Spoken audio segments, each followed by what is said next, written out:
Welcome to NASA's Jet Propulsion Laboratory in Southern California.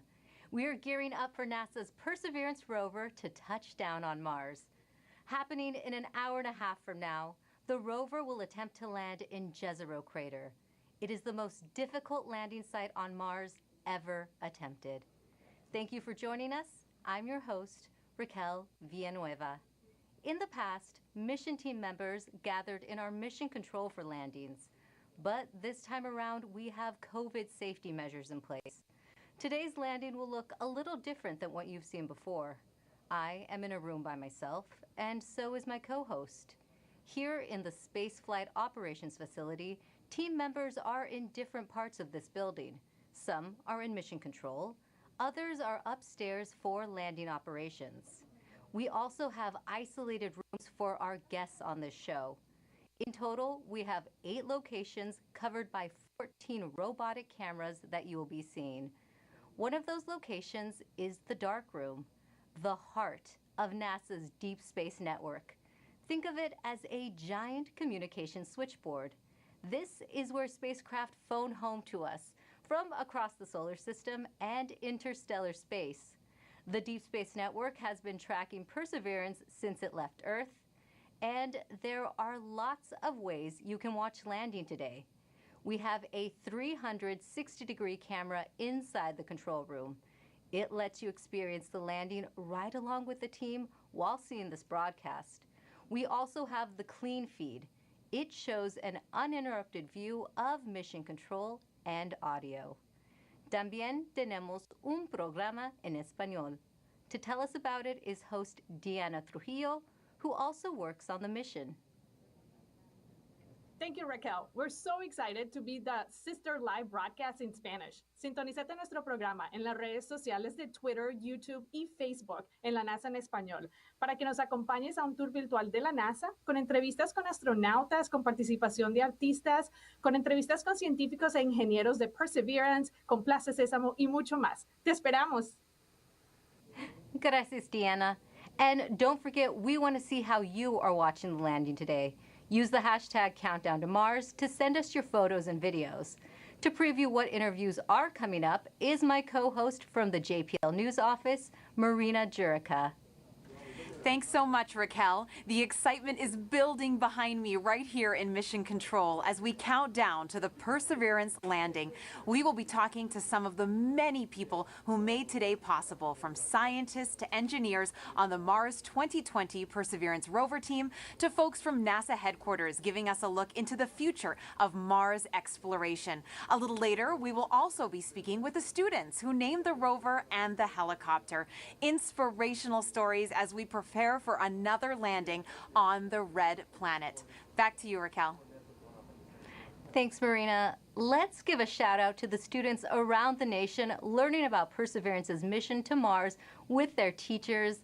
We're happy you're with us on this exciting day. Later in the show, we will be answering some of the questions you submitted through your classrooms. Landing on Mars is complex. The team will be calling out milestones as they happen. It's fast-paced, and you'll hear lots of technical terms. To help us translate and explain what is going on in mission control is Swati Mohan. She is part of Perseverance's landing team. Thanks for guiding us through landing today, Swati. Hi, Raquel. I'm happy to be here today. So, Swati, what is the status of the Perseverance rover right now? So Perseverance is still in space right now, about 9,000 miles from Mars. So far, she is healthy and on course. And it takes time to send signals between from Mars to Earth. So all the information that we receive from Perseverance actually happened 11 minutes ago. So the round trip is 22 minutes for us to send a command to Perseverance and hear back on the ground that she's received that command. This is what we call two-way light time. That's good to know. And can you tell us who else is in the room with you right now? The operations team is split into 2 different areas. Here in the cruise mission support area, we have primarily the team that has been flying Perseverance from Earth to Mars. You'll see the placards with the roles of each of the people by their stations. Some of the people you may hear talking today are the flight director, who is the conductor of our operations orchestra here, the entry, descent, and landing activity lead, who is a member of the landing team tasked with understanding the execution of entry, descent, and landing, and then also the telecommunications and entry, descent, and landing communications engineers who will be monitoring the signal from Perseverance through the different paths that we have. Upstairs, in what we call the war room, we have almost the entire entry, descent, and landing operations team. And then across the hall from them, we have the surface mission control room, where the surface operations team is ready and waiting to take over as soon as Perseverance's wheels touch the ground. And you have been part of this mission for years now. Can you tell us what have you been working on? I've been working on Perseverance for almost 8 years now as a guidance, navigation, and control engineer, working primarily on entry, descent, and landing. One of my big tasks was to help with terrain relative navigation. Perseverance will be the first mission to fly terrain relative navigation. So while she's descending on the parachute, she'll actually be looking at the ground with a camera, seeing where she is with respect to the Martian surface, and choosing a safe spot to land that she can get to. After so many years of working on the mission, it's an honor to be here today as the mission commentator. We're happy to have you here. Thanks, Swati. We'll be checking back in with you in just a few minutes as Perseverance approaches its next milestone. Sounds good. But for now, let's learn more about the rover's mission once it lands on Mars. You know, Mars is the closest place that we can reach with robotic exploration that we think had a really good chance of having ancient life. The Perseverance rover will land at a location called Jezero Crater. Jezero Crater is a very interesting place. It's a crater that once held a lake. There are a lot of craters on the surface of Mars that could have once hosted ancient lakes, but not every crater that we think had a lake actually preserves evidence that that lake was there. It had an inflow channel and it had an outflow channel. That means it was filled. The crater was filled with water. In Jezero, we have probably one of the most beautifully preserved delta deposits on Mars in that crater. This is a wonderful place to live for microorganisms, and it is also a wonderful place for those microorganisms to be preserved so that we can find them now so many billions of years later. There is no other place on Mars that has the unique combination of a lake setting, a beautifully preserved delta, and the diverse mineralogy that we have in Jezero Crater. So it's truly a special landing site. The major goal of the Perseverance mission is to investigate astrobiology on Mars, and in particular, to address the question of whether life ever existed on Mars. The Perseverance rover starts with a design that's very similar to Curiosity. We've added to it a whole new set of science instruments, and these science instruments were purposefully selected to help us in the search for biosignatures. We're going to be taking microphones with us. For the first time, we're going to have that human sense on another planet. Perseverance carries with her a grand experiment in spacefaring technology, a helicopter, the name of which is now Ingenuity. One of the major upgrades that Perseverance has from Curiosity is that it's able to self-drive for a distance of up to 200 meters per day. As the rover is driving, it's literally building the map of the road it's driving on Mars. Scientists for years have told us that to really unlock the secrets of Mars, we have to bring samples from Mars back to Earth. So what Mars 2020 is going to do is to drill samples, put them in small tubes. We're going to seal it in its own individual tube. We set them on the surface to provide a target for the second two missions, which hopefully will get in development in the next several years and could potentially get the samples back to Earth by 2031.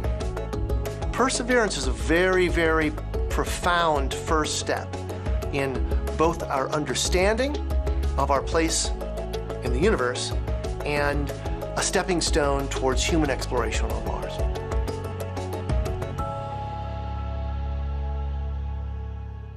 You are watching live Mars landing commentary, and Perseverance is about to reach another important milestone. Swati, can you tell us what is happening? We are at a milestone where the operations team determines whether they're ready to turn off the transmitter to Perseverance. Turning off the transmitter is like taking your hands off of the wheel. At this point forward, Perseverance would be on her own to execute entry, descent, and landing over 500,000 lines of code. Let's listen in. Okay, all stations, we are ready for the transmitter off pole. ACS, are you go? ACS, are you go? ACS is go. Phase 2. Phase 2 is go. Activity. Activity is go. Uplink lead. Go. Systems.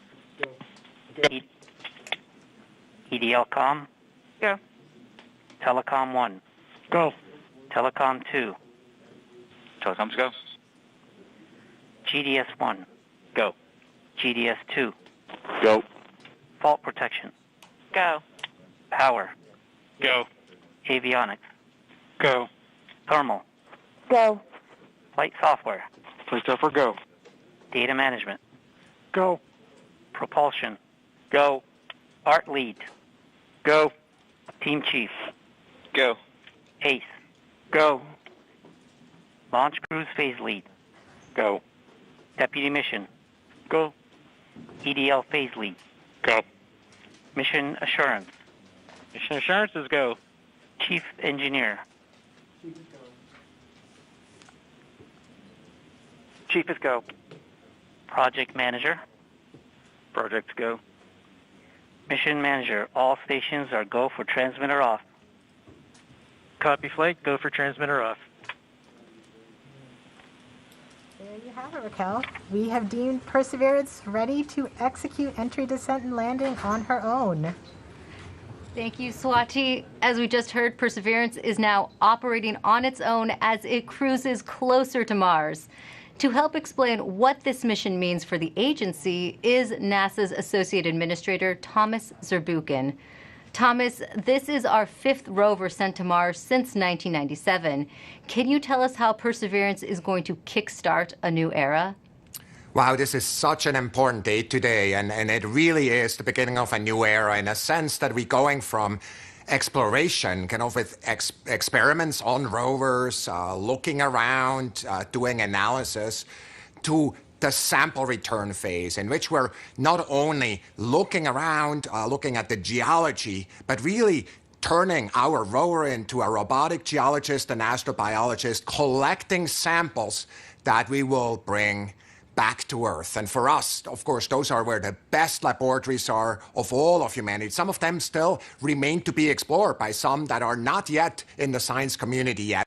And that's what we're looking forward to. It's that new phase. The other element that I want to talk about is the amazing technologies that are there. And of course, one of my favorites is the Ingenuity helicopter, this in search of this extraterrestrial Wright brothers moment, you know, controlled flight for the first time elsewhere, Raquel.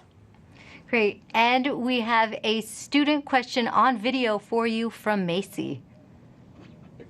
Hi, my name is Macy Ragsdale. My question is anything alive on Mars? Thank you.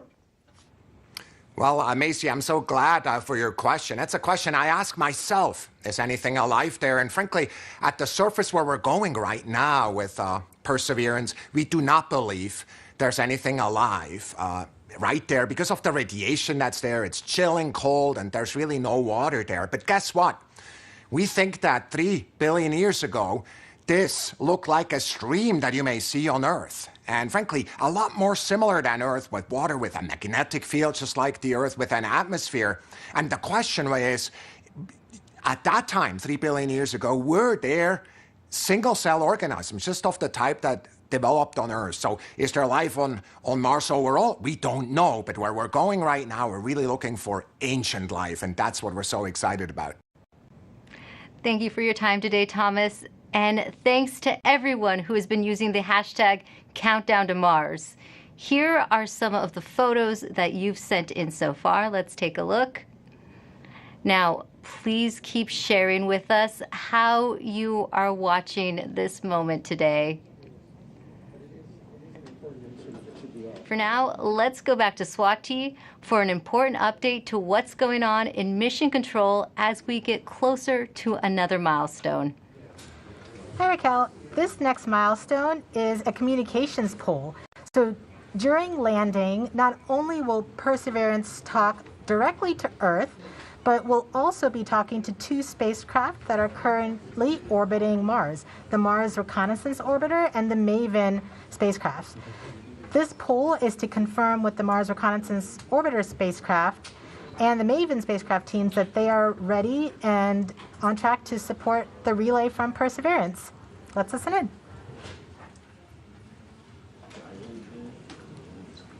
Maggie?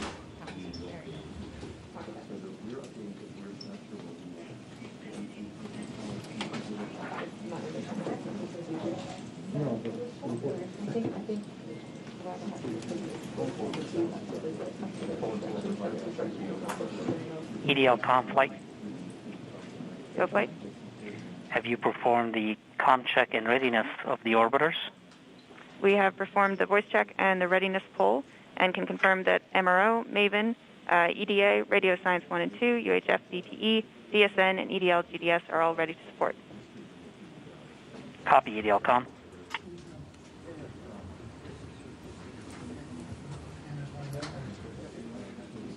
So we've just heard that we have confirmation from each of the different orbiters and all of their support equipment on the ground that they are ready and are on track to support the relay from Perseverance.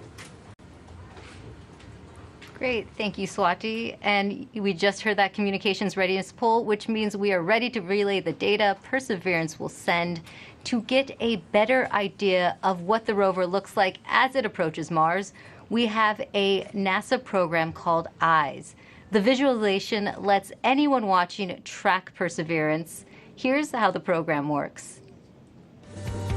Follow Perseverance on its journey to the surface of the red planet with eyes on the solar system.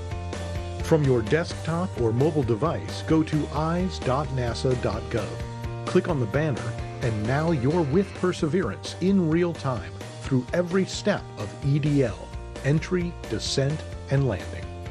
This interactive experience lets you ride along from whatever perspective you choose.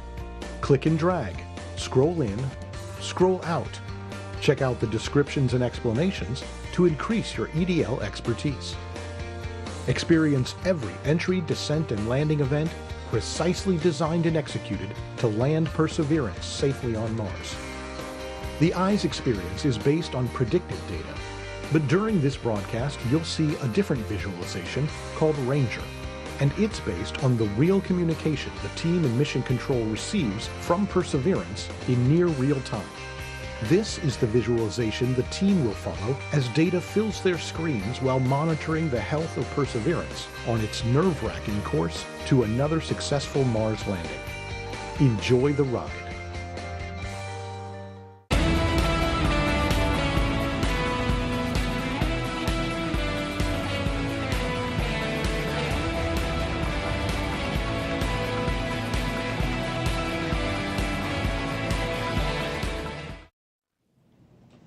You are watching live Mars landing commentary. Stepping outside Mission Control to talk to us is Perseverance system engineer, Matt Smith.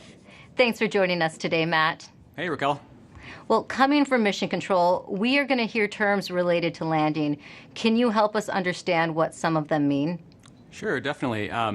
One thing you'll hear a lot about is telemetry. So telemetry is just our way of talking about data that's coming from the spacecraft and telling us important things like temperatures on the vehicle, pressure, how much fuel we have left, and other things that we need to understand for the health and safety of the vehicle.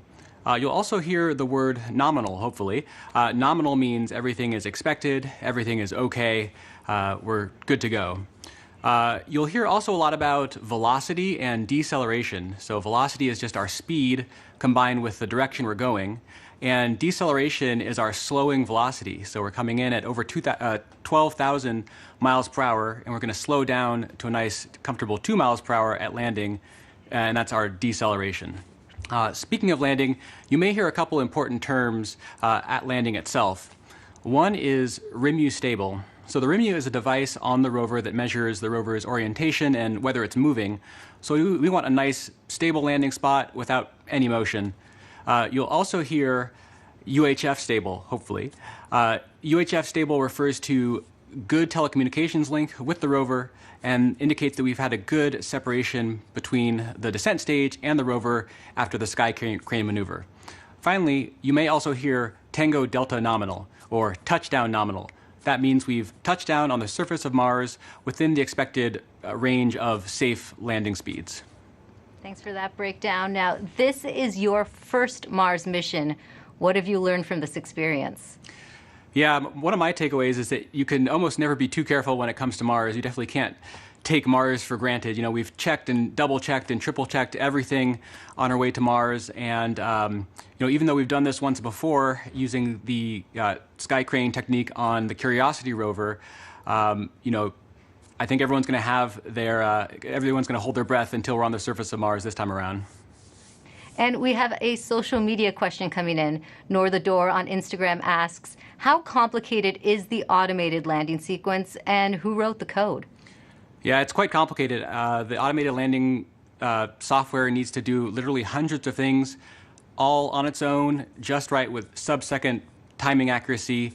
And it's the result of many hundreds of people over many years, stretching all the way back to Curiosity and then improved for the Perseverance landing today at Jezero Crater. Great. Thanks for your time today, Matt, and good luck. Thanks. Now, landing on Mars is hard. Landing on Mars during a pandemic is even harder. The team behind the Perseverance rover faced one of its biggest challenges when the coronavirus pandemic struck. Here's how they kept the mission going.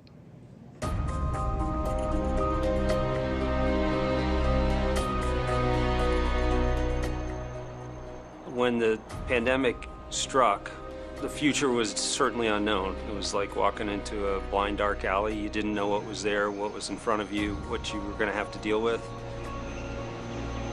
It's something that nobody expected. It's something that nobody could plan for. So we all were asked to start working from home. Rather than your first priority being mission success and getting to the launch pad, your first priority immediately gets displaced, and it's now the safety of the people.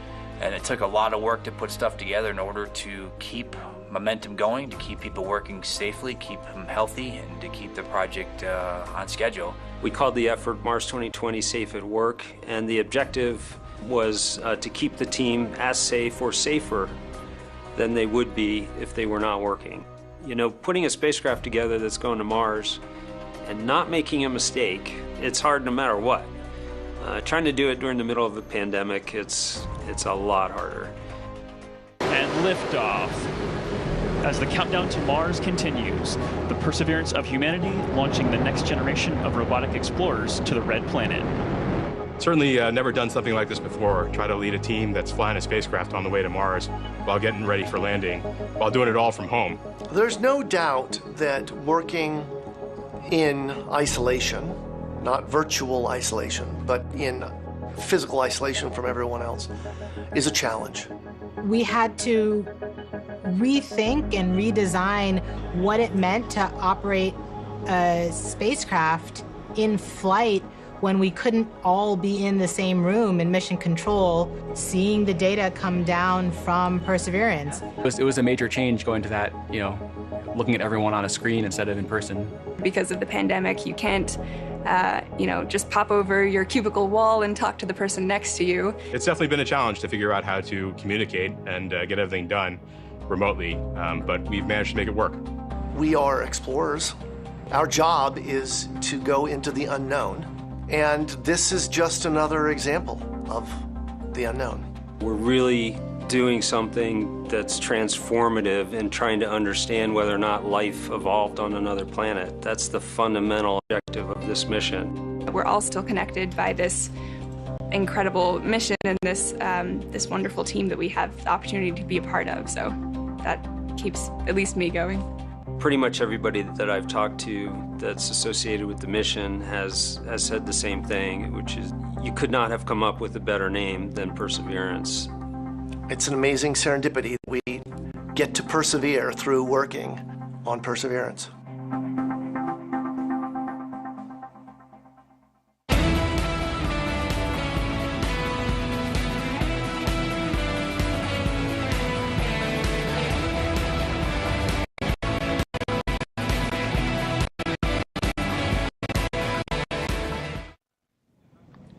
Joining us now is Perseverance Deputy Project Manager Matt Wallace. Matt, just how ambitious is this mission, and how does this team stay on track with unexpected challenges like the pandemic? Well, it's a very ambitious mission. You know, we're carrying not only a host of new, extremely capable science instruments to do that science mission that we've talked about, but also a number of technology experiments that provide feed-forward information into the next set of robotic explorers or even human exploration of Mars. So there's a lot for us to do. We look a lot like Curiosity, but in fact we're carrying 50% more payload down to the surface of Mars, and so it's been a big challenge. You know, and it was particularly challenging when the pandemic struck. It came at a critical time in our processing. We were just months away from launching. We're trying to essentially get the spacecraft assembled, do the final tests. It did not have a lot of margin in our schedule, and our focus just entirely shifted from that to keeping the team safe and keeping their families safe. And we had to do that quickly, to make the adjustment quickly. I think, you know, we got through it with a lot of help. A lot of people stepped up to make it happen. The team was tenacious, and we managed to get it launched and fly it to Mars. You know, thanks to a lot of help. And Matt, just how large is the team that worked on Perseverance? It's a big team. A couple thousand people here just at JPL, in fact, have worked on the mission. And then almost every other NASA center has contributed in some significant and critical way as well.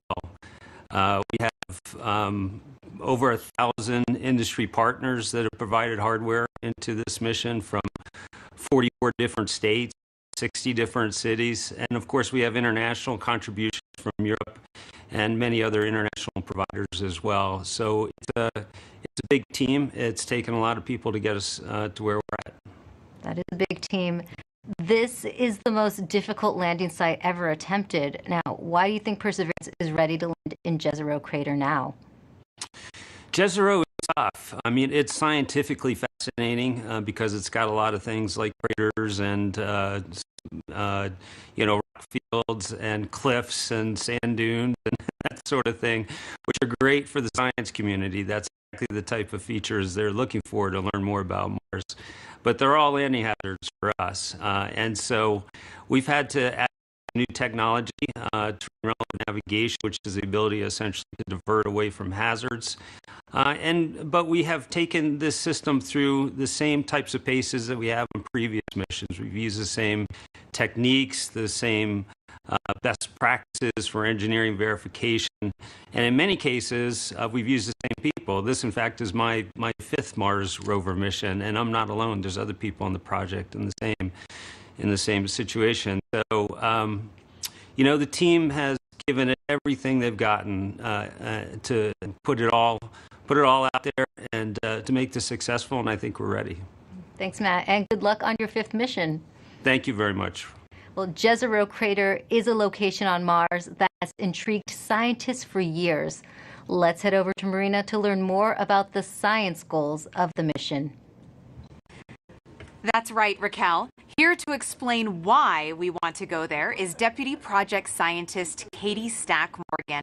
Welcome, Katie. Thanks, Marina. Glad to be here. Now, Perseverance is landing on Mars at the Jezero Crater. Why is it that you and the team chose this particular area? Yeah, so scientists believe Jezero Crater is one of the best places on Mars and possibly the entire solar system to look for signs of ancient life. Jezero contained an ancient lake and has within it one of the best preserved ancient delta deposits on the surface of Mars. And deltas form when a river enters a relatively open body of water, like an impact crater, and deposits the sediment that it's carrying into the lake. And we know based on studies of deltas and lakes here on Earth that they're great places to concentrate and preserve organics and support microbial life. We're also excited because Jezero exposes rocks that are between 3.5 to more than 4 billion years old and represent a variety of different geological processes. Now, this might be a tough choice, but what do you think would be the most rewarding scientific discovery that we expect to get from this mission? Yes, hands down, I think the most rewarding discovery I think we can make with Perseverance would be finding a truly compelling ancient biosignature on Mars. The rocks in and around Jezero crater record a period of time when life first arose in the solar system, and we have the opportunity with Perseverance to study the evolution of the planet from a once habitable world likely capable of supporting ancient life to the cold, barren planet we know Mars is today.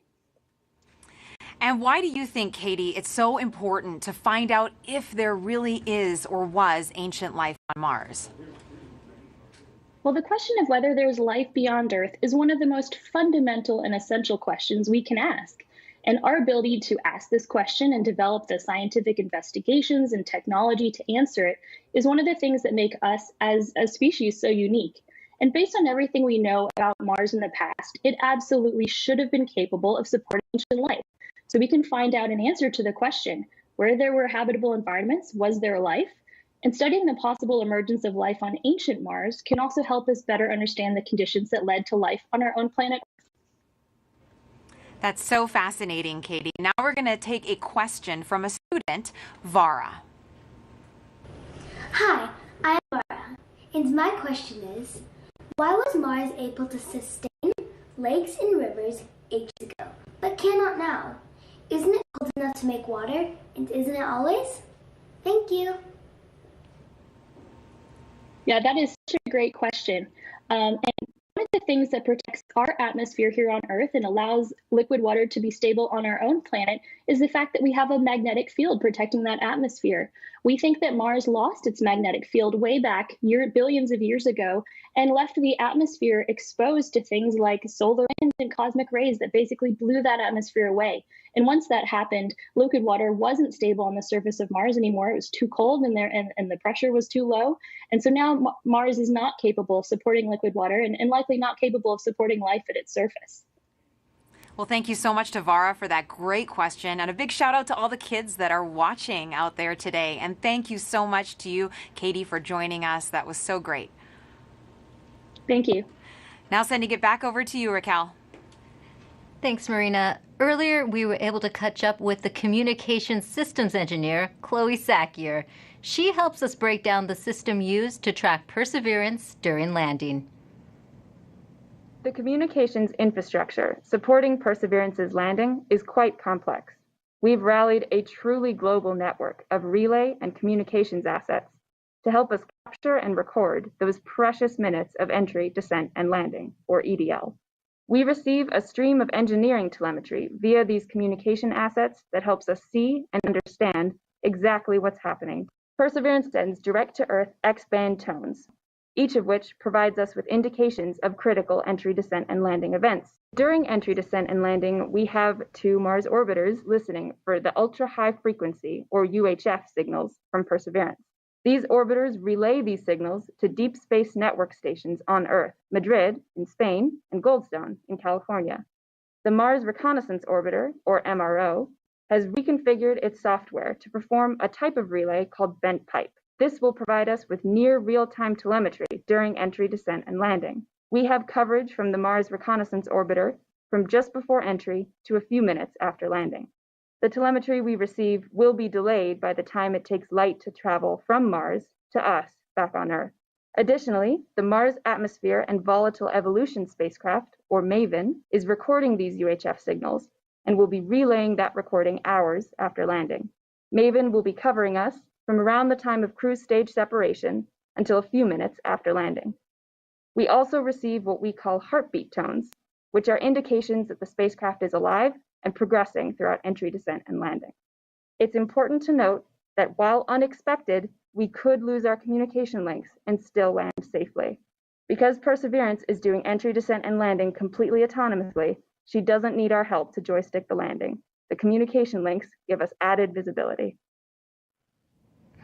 And you can see Chloe hard at work inside Mission Control right now. Perseverance's landing might look like the system the Curiosity rover used back in 2012. But landing on Mars is difficult. There's always a risk involved. Here's what needs to happen for Perseverance to touch down safely in Jezero Crater. Nothing can be taken for granted when you get to Mars. There's a lot of things we just don't know. Space always has a way of throwing us curveballs and surprising us. I mean, until we get the data that says we're on the ground safely, I'm going to be worried that we're not going to make it.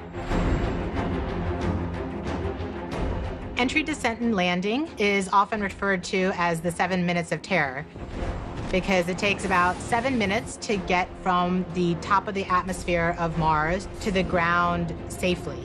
The spacecraft has to do all of this by itself. There are many things that have to go right to get Perseverance onto the ground safely. There's a lot counting on this. This is the first leg of our sample return relay race. There's a lot of work on the line. Starting about 10 minutes before atmospheric entry, we get rid of really the spacecraft part of the rover that's been supporting us. We come screaming in to the Martian atmosphere at 12 to 13,000 miles per hour. And the heat shield is what dissipates all that initial energy through friction. The vehicle will continue actually flying itself through the atmosphere. It's sort of like a transforming vehicle that went from a spacecraft and now it's kind of like an aircraft actively guiding itself. When we're going slow enough, we deploy a parachute. It's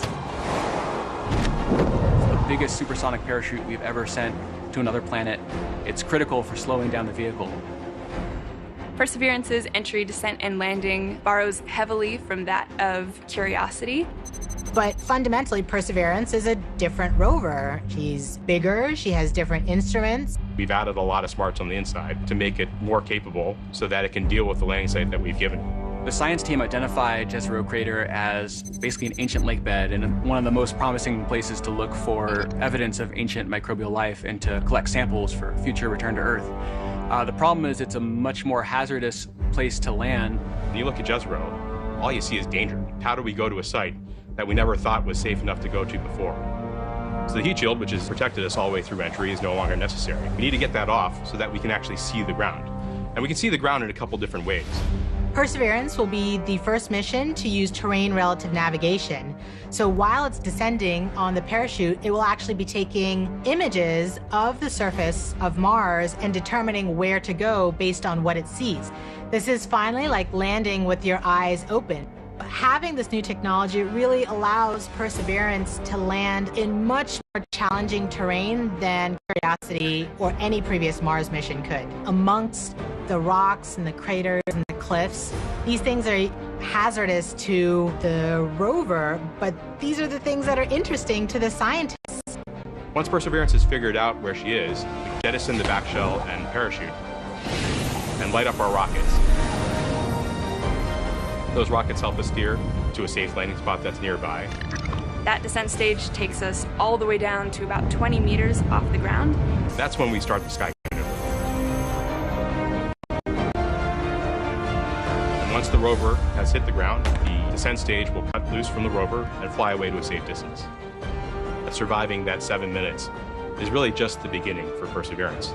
Its job, right, being the first leg of sample return, to go look for those signs of past life on Mars. All that can't start until we get Perseverance safely to the ground. And then that's when the real mission begins.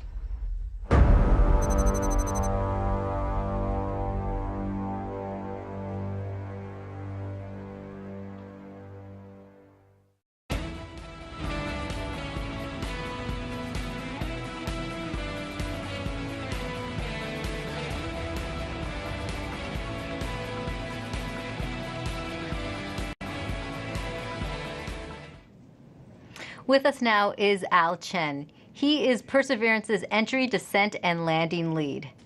Al, you were part of the Curiosity rover landing. Does it get any easier the second time around?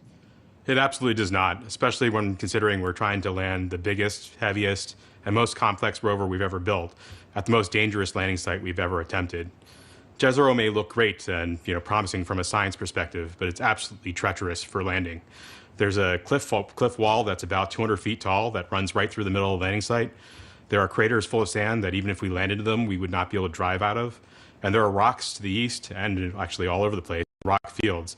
That would be a bad day for us if we were to land on them. Now, Al, what new technology makes this type of dangerous landing possible? Perseverance is carrying 2 new technologies that are really kind of under the hood smarts that are allowing us to land at this kind of treacherous landing site. The first is range trigger. That's the ability, we've given Perseverance the ability to decide for herself, based on where she is, when to deploy the parachute. Previously, we used to deploy parachutes, that supersonic parachute, based just on navigated velocity. But now Perseverance has the smarts to figure out where she is and deploy that parachute at just the right place to make sure that we shrink where we could come down. That actually reduces the area, that error ellipse, where we can come down on the ground, from something that was on the order of 15 miles long by 12 miles wide for Curiosity to about 5 miles long by 4 miles wide for Perseverance. So that's quite a bit of reduction. Second, the next piece of technology that's helping us land there is terrain relative navigation. In the past, after we've popped off the heat shield, we've taken pictures of the ground as it's been coming up, but we haven't really done anything with them. This time, Perseverance is carrying a camera to take pictures, but also a kind of second brain to help it figure out what those pictures are telling it and match it up with an onboard map from a satellite. That allows it to figure out exactly where she is. Suddenly then, she can then fly to safe spots that are nearby once she really knows where she is. It allows the site to not have to be as flat and boring as a pancake as some of our past sites have been, the entire area we could come down. Now we just need little pieces of that site to be small enough and safe enough for us to land in safely and fly there after we've gotten rid of the parachute. And we also have a social media question coming in. Sansakari14 on Instagram is asking, how does the sky crane decide where to move itself after the payload lands? After the payload lands, after the rover touches down, the sky crane, the descent stage, which is that rocket-powered jetpack above it, the first job, of course, is to make sure you don't hurt the rover. So it'll turn forward or backward so that the engine plumes don't pass over the rover. So it'll come up and start to turn. And it'll go in whichever direction is closest to north. So it can either go forward, if that's the way north is, or go toward the rear of the rover, if that's where north is. And it'll fly about 1/3 of a mile or so away. Thanks for talking to us today, Al. Thank you very much. Now, let's head back to Mission Control for an update from Swati. Hi, Raquel. So remember that command that we sent at around 11:35 to turn the transmitter off? We are just about to get confirmation that Perseverance has received the command. The command took 11 minutes to go to Perseverance, and then the reply took 11 minutes to get back from Perseverance to the ground. So we should hear any second now that we have officially turned off the transmitter. And after that, we will be about 4 minutes from the start of entry, descent, and landing mode. At this point, we will transition from the cruise approach mode to entry, descent, and landing. And that means our travel from Earth to Mars is done, and now we just need to get to the surface. So far, things are looking good. Great. Hello, this is TAD 3, ready to show estimated miss distance for OD 132. Copy, EDL phase, we'll come back. Go ahead.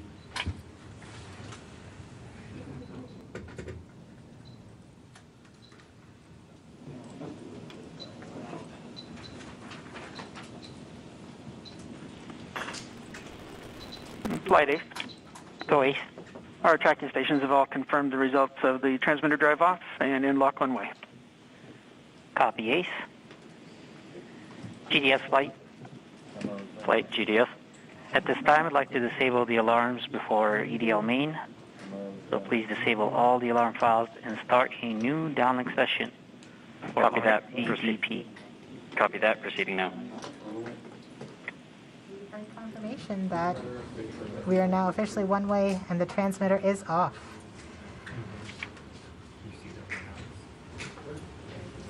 Rover mission has helped shape the other, starting with the landing of the Pathfinder more than 20 years ago, leading up to where we are today with Perseverance. Perseverance Deputy Project Manager Jennifer Trosper has worked on every Mars rover mission, and she joins us now. Jennifer, how does Perseverance fit into the history of exploring Mars? Thanks, Raquel. It's great to be here. Well, Perseverance is NASA's 5th rover on Mars, and I've had the privilege of working on every one of them. And the very first rover was the Sojourner rover we sent in 1997, and it was the size of a microwave oven. And even at that small size, Sojourner was able to transform the way that we explore Mars, from stationary landers to small roving robots that go from place to place, just like a geologist would on Earth. So once we had that roving capability, then we sent our twin rovers Spirit and Opportunity. Spirit and Opportunity were tasked with finding evidence of ancient water on Mars. Now they did. They're great explorers, and both of them found ample evidence that water had once existed on the surface of Mars. But we had a question. Another question then was Mars ever habitable if water had been there? And that's when we sent Curiosity. Now Curiosity was a major upgrade to our rover fleet. She's the size of a small car. She landed with the Sky Crane system instead of airbags. And she also carries along her own sample analytics lab, and she's still operating today. And during her exploration, she has found evidence of a habitable environment in an ancient lake bed on Mars. So now we're sending Perseverance. Perseverance is tasked with answering the question and looking for evidence of ancient microbial life on Mars. And in order to do this, she has to be the smartest and most capable rover we've ever sent. Speaking of Perseverance, can you tell us more about how Perseverance is smarter than its predecessors? Yes, we've made a lot of upgrades to help her along with the surface mission. One of them is for her autonomous traverse capability. When I say autonomous traverse, I mean we tell her where we want her to end up, and she has to figure out the safe and best way to get there. In order to do that, she uses her cameras, algorithms, a computer. So we've given her another computer, we've upgraded the cameras, and we've upgraded the algorithms. Now she drives 3 times as fast as Curiosity could drive in this autonomous traverse mode. In fact, her average daily distance for driving, about 200 meters, is close to the maximum distance any rover has ever driven in a day on Mars. So she's fast. Another thing that we've done, which is the most significant upgrade that we've made, is the sample caching system itself. Curiosity has a robotic arm, like Perseverance has a robotic arm, but on the end of Perseverance's robotic arm is a coring drill that will go and take rock cores, transfer them into sample tubes and into the rover, where another robotic arm will take those tubes, will seal them and store them, and eventually drop them on the surface of Mars for future return to Earth. Great. And we also have a social media question about Perseverance. Erica AS on Instagram wants to know what the wheels of the rover are made out of. Great question. Well, you may think we make them out of some material you've never heard of. It turns out they're made of aluminum. Now, Perseverance's wheels are a little thicker than Curiosity's, but they're actually both made out of aluminum. And one more question for you. Can you tell us more about the importance of where you are right now in the building? Yes, I am above, on the 2nd floor, above the cruise mission support area that you've been watching. And this is the surface mission support area. So as soon as Perseverance lands, all commands, this room will take over. It will become headquarters for operating Perseverance on Mars. Thanks for taking the time to talk to us today, Jennifer. Thank you. Now, we now know Perseverance's place in history. Let's take an up-close look at the rover with Mars 2020 System Testbed Engineer Elio Morillo. Thank you, Raquel. I'm standing in front of the Mars 2020 Perseverance scaled model. As you can tell, this vehicle is about the size of a Mini Cooper.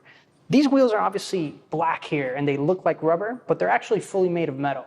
These wheels are designed to allow us to climb over obstacles and of course climb over hills and minimize the amount of slipping once we're traversing on the surface of Mars. Here in the front of the rover, we have the sample caching system. And of course, at the very front end of this is the robotic arm, which this entire system is arguably the most complex robotic system we've ever sent outside of Earth.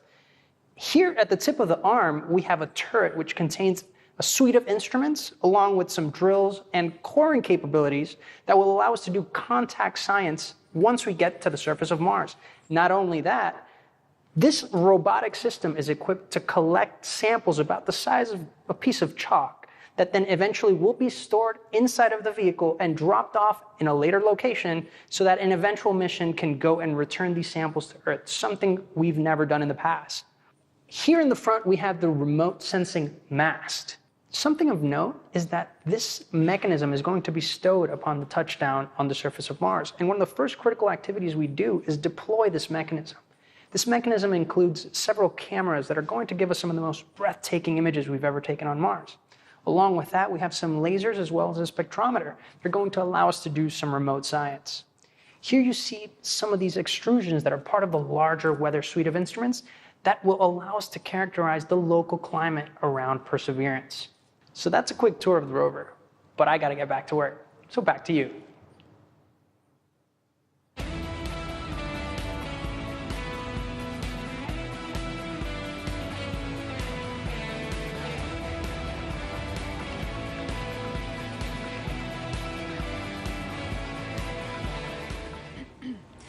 Perseverance is collecting samples of Martian rock for future return to Earth. We've heard that scientists have been wanting to bring Martian samples back for many generations. And here to talk a little bit about that is NASA's Planetary Science Division Director, Lori Glaze, who joins us now to talk about the role Perseverance will play in NASA's future goals. Welcome, Lori. Hi. Now, as you just heard, we've heard that scientists have been wanting to bring back these Martian samples for a very long time. Why do we need to bring them back? That's really a great question. You know, we actually have examples of Mars already here on Earth that came here as meteorites. But we don't know exactly where they came from on Mars, and then they also have had to make the trip from Mars to Earth, and so they got altered during that time, and then during their entry and descent into the Earth's atmosphere, that also changes what those rocks are like. So being able to go to Mars and actually collect a sample where we know exactly where it came from, and we know we can preserve it and keep it pristine and carry it all the way back here, this will be incredibly important to help us answer questions about the geologic history of Mars, understanding how it formed and evolved, and also really important questions about whether or not life actually existed on Mars 3.5 billion years ago, and whether that life, if it existed, has been preserved in the surface of Mars. Now, Lori, these sample tubes that Perseverance is going to be collecting, they're the cleanest things ever created on Earth. Tell me a little bit about that. Oh my goodness. We worked so hard. The team here at JPL is absolutely incredible to assure that those sample tubes are incredibly clean. One of the main goals of this mission is to be able to detect if there's actual life that's preserved, ancient life preserved in those rocks, in those samples. And we definitely don't want to be carrying, our own DNA off to Mars and then bring it back here to confuse our scientists when they're trying to study those samples. So it is an incredibly clean set of equipment that's been sent there. As you said, the cleanest thing we've ever sent into space. Now, this is a very complicated campaign. Can you break down for us how it's going to work and if there's any international partners working with us? You are correct. The Mars sample return campaign is incredibly complex. In fact, it's probably the most challenging thing we've ever tried to do. But we're definitely not going to try and do it alone. We have great partners with the European Space Agency. And the way this campaign is going to work, well, Perseverance is the first step. Chapter 1 is going to Mars and collecting the samples. Chapter 2 is going to be a sample return lander that we hope to launch in around 2026 to 2028. And that lander, it'll be an American lander carrying a fetch rover that's provided by European Space Agency. And that little fetch rover will drive out and pick up the samples that Perseverance left on the surface of Mars. And the fetch rover will bring them back and load them into a rocket that we call the Mars Ascent Vehicle, which will be the first ever launch from another planet. And it will launch those samples into orbit around Mars. In the meantime, the European Space Agency will have an orbiter that's in orbit around Mars that can rendezvous and capture those samples and then bring them back to Earth for us to study back here in our amazing laboratories. A lot of firsts, it sounds like, Lori. And another first, how is Perseverance and the Mars sample return mission going to help the future exploration, human exploration of Mars? I'm so glad you asked that. I think we're going to get a lot of great information from Mars sample return with, again, being able to land the heaviest payload we've ever landed on Mars will be that sample return lander. That's critical to us learning how to land humans on Mars. And then we are definitely going to want to be able to launch the humans back off of Mars. So that Mars ascent vehicle is going to be critical, that first step of the first launch from another planet. So exciting, Lori. And speaking about the Mars generation, we're now going to take a student question for you from Livia. Hi, my name is Livia, and my question is, what made you want to study Mars, and why are you working so hard and willing to wait so long for a sample? Thank you. Oh, Olivia, that is such a great question. And I enjoy Mars just because it can tell us so much about how our solar system formed and evolved. All of the planets can tell us different parts of that story, and Mars is a really key piece of that.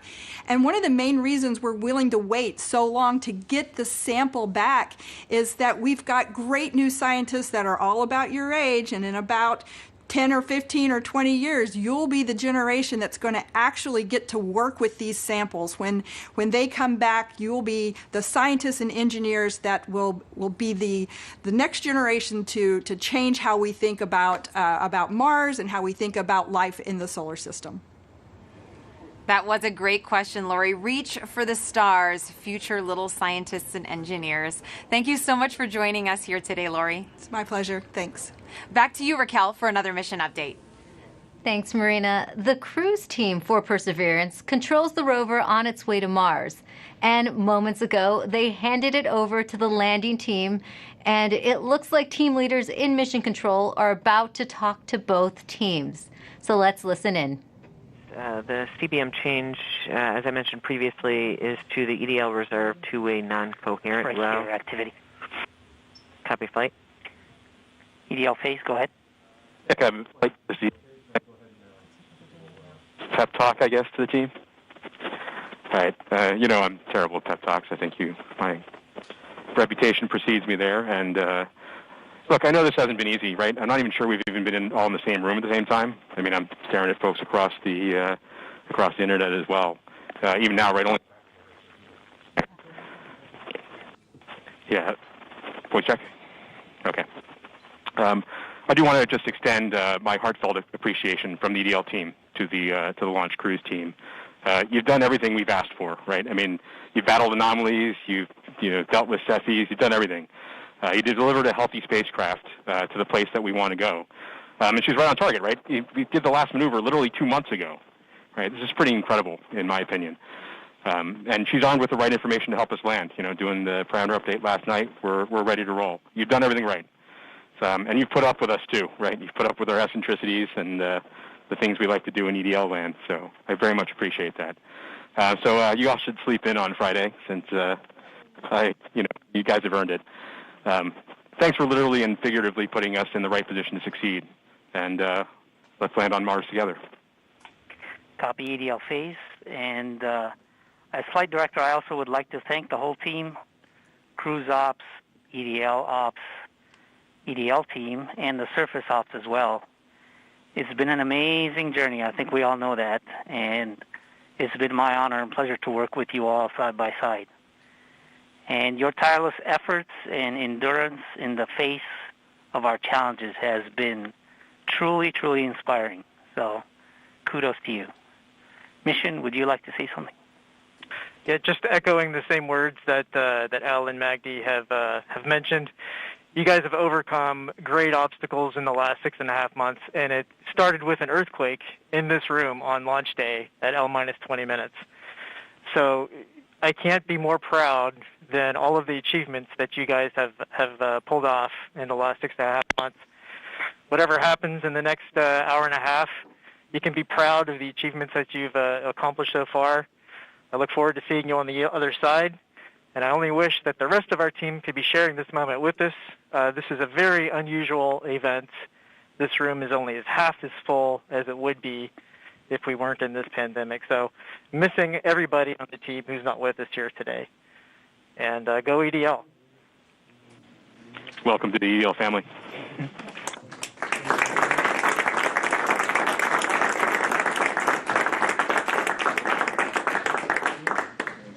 And with that, Godspeed Perseverance. All right, activity. Go ahead and continue the report. Sure thing, Flight. We've since completed the EDL Start Anchor. As I was mentioning, we changed our CBM row to EDL Reserve two-way non-coherent. That row reinforces our CBM windows disabled, keeps our packetization on, it turns off our ranging and switches to the auxiliary oscillator. We have also started our real-time data products and reinforced Medley on. At this time, we just heard Perseverance team leaders thank the cruise team for their work in guiding the rover to Mars. Now, did you know the rover name and Mars helicopter name came from students? Well, a couple weeks ago, Marina was able to catch up with them. Thanks, Raquel. Earlier this year, NASA and our partners held a nationwide essay contest to name our Mars rover. Alex Mather, a 7th grader from Springfield, Virginia, submitted the winning essay that was selected by NASA from a field of more than 28,000 entries from K through 12 students in every state in the U.S. Vanessa Rupani's essay for Ingenuity was so compelling, NASA thought it would be a perfect name for the history-making helicopter, a technology demonstration carried aboard the Perseverance rover. Alex and Vanessa join us now. Welcome, you guys. Hello, space nerds. Hi. Now, you got to go to Florida and watch the launch live back in July. Alex, what were you feeling as you saw that rocket launch into the sky? I read a lot of books written by astronauts, and every single one of them always talks about the raw power behind a space launch. And I definitely feel like watching the launch invoked that sense of inspiration mixed with anticipation, along with that rumble in my chest. That's very inspirational, and I'm sure that you have had many conversations with your classmates since this all began. Now, what kind of questions have they asked you? I got some people asking me about what this helicopter is, what this rover is, what are they actually going to do. So I love that this whole experience sparked a greater interest in the mission in my community. Why do you think it's so important for kids to be inspired by space exploration? Because space is the future, and kids are the future. Learning about space and watching the story of humanity spread to the stars happen is watching the future happen and seeing history unfold. The best way to keep our home safe and protect our planet is to learn from the worlds around it. So I think it's really important for the next generation of scientists to be engaged in that type of exploration to make our home the best place it can be. Now, speaking of the future, what has your life been like since naming the rover and helicopter? Has it sparked any future aspirations for the two of you? Oh man, I am currently applying to a science and technology school for high school. I'm hoping for a NASA internship sometime along the way, with my ultimate goal being to join the incredible team of scientists and engineers who are about to make this happen. This whole experience has definitely shown me that I want to go into the space industry. I came home from Florida, did all my college applications, and checked aerospace engineering on all the boxes. I mean, the whole time we were there, I was thinking, why would anyone want to do anything else? So true, and the best of luck to both of you. Thank you so much for joining us here today, Alex and Vanessa. Thank you for having us. Thank you so much. I had a great time. Now, your essays, as well as the top 155 finalist essays, are riding on the Perseverance rover, along with nearly 11 million of the names from all over the world that were submitted before launch. And if you miss the chance to get your name on Perseverance, then you will get another chance to reserve a spot on the next mission to Mars. So make sure that you sign up now at mars.nasa.gov for your boarding pass. As virtual celebrations are happening all over the globe, let's take a look at some of your submissions on our social channels, showing us how you're celebrating the Perseverance landing right now. And remember to hashtag Countdown to Mars and send those in. We would love to show them off. Look at these kids. They are getting so excited. Everyone's watching it. A lot of classrooms are watching it. Oh, and great, someone did a Lego version of Perseverance, which is awesome. It looks fantastic. We love getting all your pictures out there. We've gotten a lot of artwork from kids, which has been great. I know I have a 9-year-old John at home, and he loves to draw the rover. And look at that. That is awesome. That's better than anything I could bake, that's for sure. Perseverance in a cake. That looks so great. Delicious. I want to get into that. Another great send-in from David Bowie Reel. Thank you so much for your submissions. Remember, hashtag Countdown to Mars. We love to see how you're celebrating. Now, you might know our next guest from shows like Emily's Wonder Lab. Joining me now is Emily Calandrelli. Thank you so much for being here with us today. Hi, thanks so much for having me. Now, you are very passionate about getting kids interested in science and space exploration. Why do you think kids are so excited about space? Well, I know the reason I'm excited about space, and I think it's the same reason that many others are excited about space, and it's that the people in the space industry work to answer two of the biggest questions that humans have ever asked. Are we alone in the universe, and where did we all come from? And by sending a rover to Mars, we are gaining evidence for the answers to these questions, more evidence than we ever had before, and I think that's so exciting. It is, and I know you get loads of interesting questions from kids. Have you gotten any about Mars specifically? Oh my gosh, yes. Everybody loves Mars. It's in movies and books and TV shows, and everybody loves Mars. So one of the things that I get asked a lot is that, it's called the red planet. Why is it red? Well, it's red because it's literally rusty. The top layer of soil on Mars has iron oxide in it, or rust, and rust has that brownish red color. So it's red because it's rusty. And also because it's red, they ask, is it red hot? Is it really hot on Mars? And well, no, actually, it's colder than the Earth. It's farther away from the sun. So as you would imagine, it's a little bit colder than the Earth. It also has a really thin atmosphere. So the heat that it does have, it has a hard time keeping in. And so it's a little bit colder. But then I also get asked, what would I weigh on Mars? That's a really fun question. So on Mars, it's a little bit smaller than the Earth, so the gravity there is weaker. It's about 3/8 the gravity that we have here on Earth. So if you weighed 100 pounds here on Earth, you'd weigh 38 pounds on Mars, or 100 kilograms here on Earth, 38 kilograms on Mars. Those are all super fun. I think even some adults want to know the answers to those questions, Emily. Now, why do you think it's so important to educate kids about science and give them that great foundation? Well, science is the language of nature, and learning about science and learning how to think like a scientist means you are learning how to systematically seek out truth in the world. You are learning the scientific method, you're learning how to be a critical thinker, and honestly, those skills are great for whatever you end up wanting to do in life. True. If you want to be a scientist or an opera singer, that holds true. And what are you most excited about today? I mean, humans are launching a robot to Mars. That doesn't happen every day. I think in all of the hecticness that is going on today and all of the nerves, I just hope everyone can take a moment to sit back and remember that we live in a time when humans have the ability to send a robot to another planet. And that's so cool to me. It is very cool, Emily. Take a deep breath. Thanks for joining us here. Thanks for having me. Sending it back to you now, Raquel. Thanks, Marina. We are offering lots of ways to ride along with us to Mars. Now put yourself right into the action now with our Perseverance photo booth. You can pose next to the rover, place yourself in our mission control, and even see what you might look like taking a selfie on the red planet.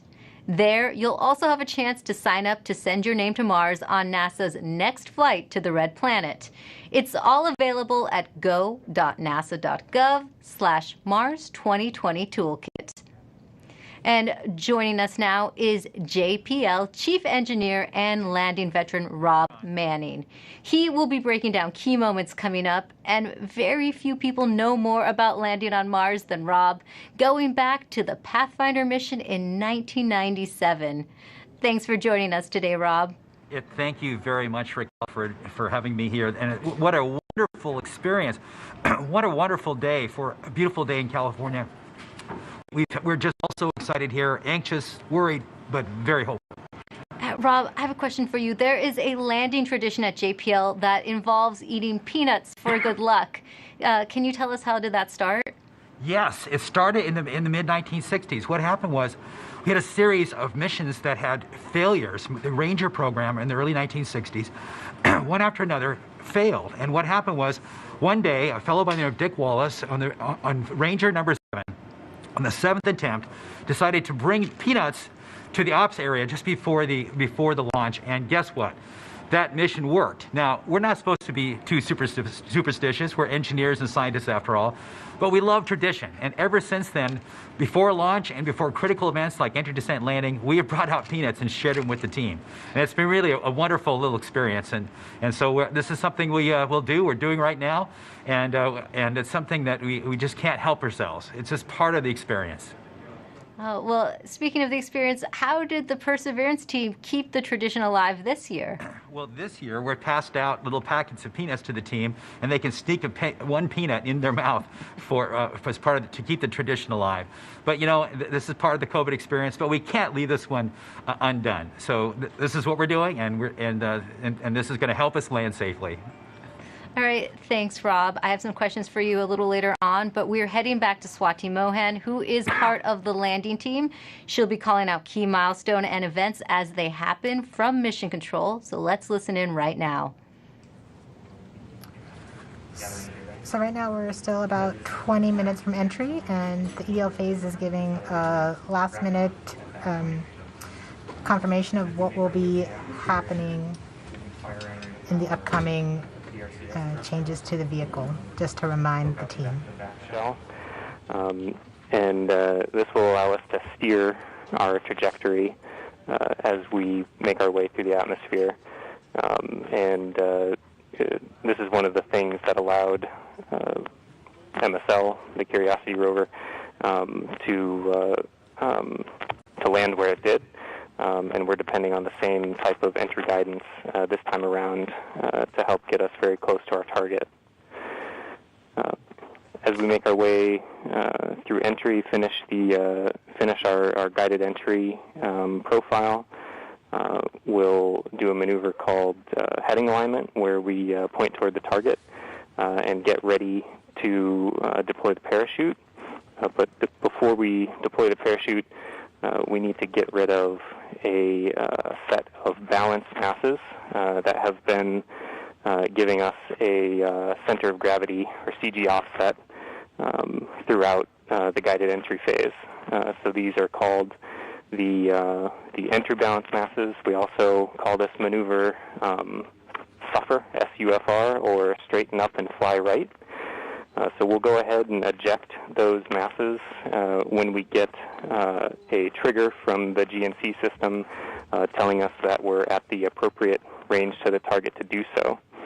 As soon as we deploy those, we will no longer have a CG offset, and we'll be ready to deploy the parachute 17 seconds later.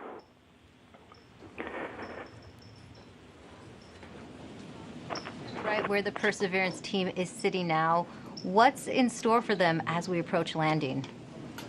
I'm going to hold here for EDL prep as we're about to start that anchor. Copy, phase 2. And activity, please call that out when it's ready. Copy, flight. Can I make the announcement now? Go ahead. Maggie needs to make the announcement that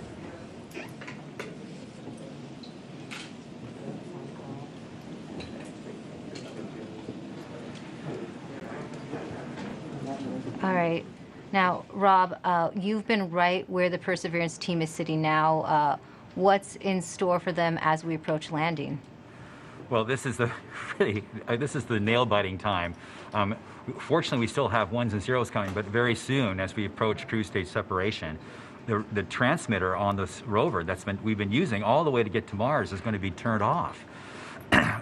So we will lose our ability to see ones and zeros. But the good thing is, once the cruise stage is gone, there's another radio that will continue transmitting a tone, so that like a flashlight, that will allow us to at least see that the vehicle is still on, and that color of that flashlight tells us a little bit what state the rover's in.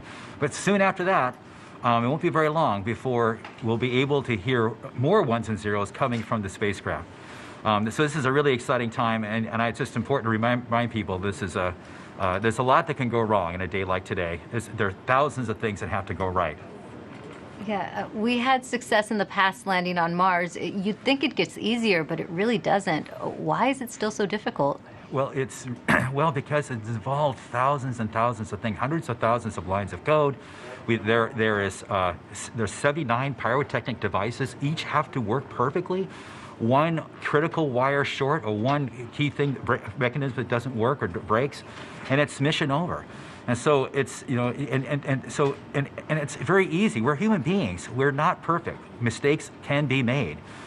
We count on each other to find our own mistakes, and we work very hard to learn from the mistakes of the past. We've had many failures. Remind people, roughly half, around half of the missions to Mars over history have failed. And so that could happen today too. Even though we've had a nice, wonderful string of successes in the United States, it's still still a bit of a gamble that we have hoped that we have erred in the side of luck, and we've stacked the deck and loaded the dice to make this thing succeed. But if we do fail, and something bad happens today, I can tell you, we're going to learn it. We'll have the data that tell us what happened. We'll know why. We'll figure it out. And if we are allowed, we will pick ourselves up and get us back on the horse. And if Congress and NASA allow, we will try again. As we always do, we will learn from our mistakes. And what are the possible scenarios we could be looking at today? Well, there's things like one of the key stressful elements for all of us is parachute inflation. But just even separating from the cruise stage is a pretty major event. Lots of devices have to work properly. Certainly, the heat shield separation, getting the descent engine started. There's no less than 16 rocket motors that have to work. 8 to control during entry, another 8 to control it during landing. I said it's a lot of stuff, and it all has to work. And guess what? We haven't done this before with this vehicle ever. This is its first attempt to actually land. We can't try this on Earth. We don't have test pilots to try it out on this planet before the big show. So this vehicle is doing it for the first time. We've done the best testing we could do in bits and pieces, but it's as best as we could do. But I think our team is up to it. This team is the best. It's a diverse, intelligent, amazing group of people. People from all over the world who worked on this, not just here in California, but all over NASA, contributors from aerospace, universities, countries around the world. It is just an incredible, remarkable engineering achievement, and I am just so proud of this team. Thanks, Rob. Now, let's listen back into Mission Control. Flight, we're about 14 minutes from entry interface. The vehicle is currently preparing the heat rejection system that has kept the thermal system cool inside the air shell for about the last 6 months. This will allow the spacecraft to more easily cut the line in upcoming cruise stage separation, which is under 4 minutes now.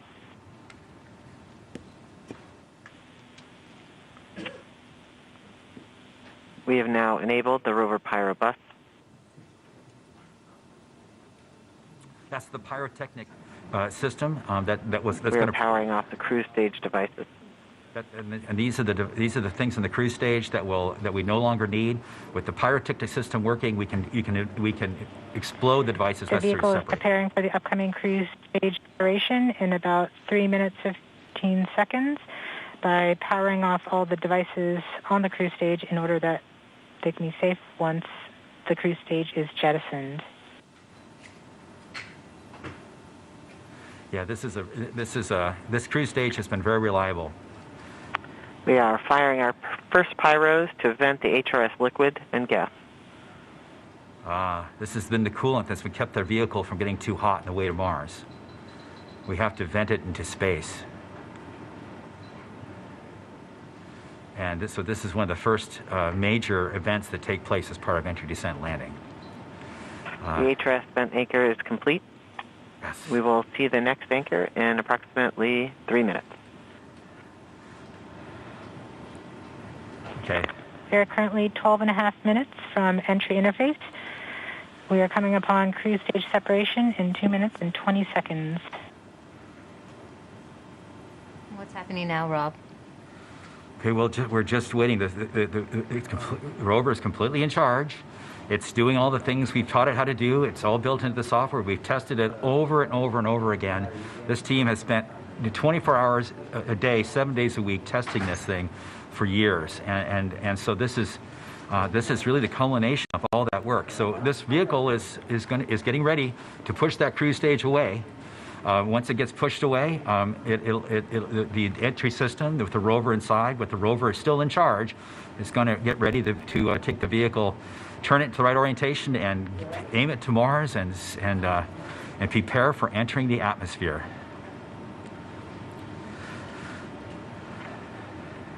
This won't be long. Be prepared for this event taking... We're about 1.5 minutes from cruise stage separation, about 11 minutes, 20 seconds from entry interface. Okay, so it's about 10 minutes from cruise stage separation till entering the top of the atmosphere. From then on and out, things happen We're fast. switching to MFSK tones. Telemetry will have stopped. Telecom is confirming that the spacecraft has switched to broadcasting tones. These tones are received directly from Perseverance, but have very limited information content. We won't receive real-time information until about 9-10 minutes from now, once the Mars Reconnaissance Orbiter starts relaying information from Perseverance. We are under a minute from cruise stage separation, about 10.5 minutes from entry interface. It's getting exciting. I have to admit, I am quite anxious, but very hopeful that this machine is going to do what we asked it to do. We're seeing the heartbeat tones. Okay, that means that there's no more ones and zeros coming. It's just the vehicle telling us it's still alive.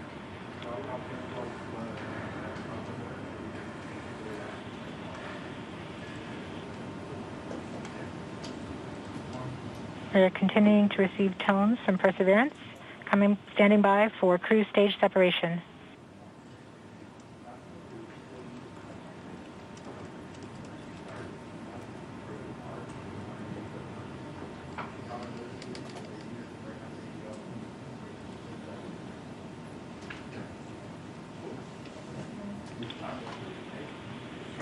We have indication that cruise stage separation has been confirmed by the spacecraft. We're off on a good start. In about 1 minute, Perseverance's landing software will wake up and begin the final preparations for entry. The first action it will do is to fire warm-up pulses with its entry thrusters. These pulses ensure that the spacecraft gets the thrust that it wants during entry interface. We're about 9 minutes from entry interface.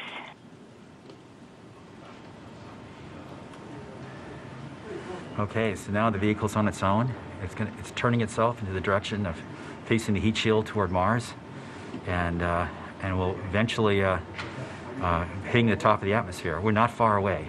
This is going to go very quickly from here on out.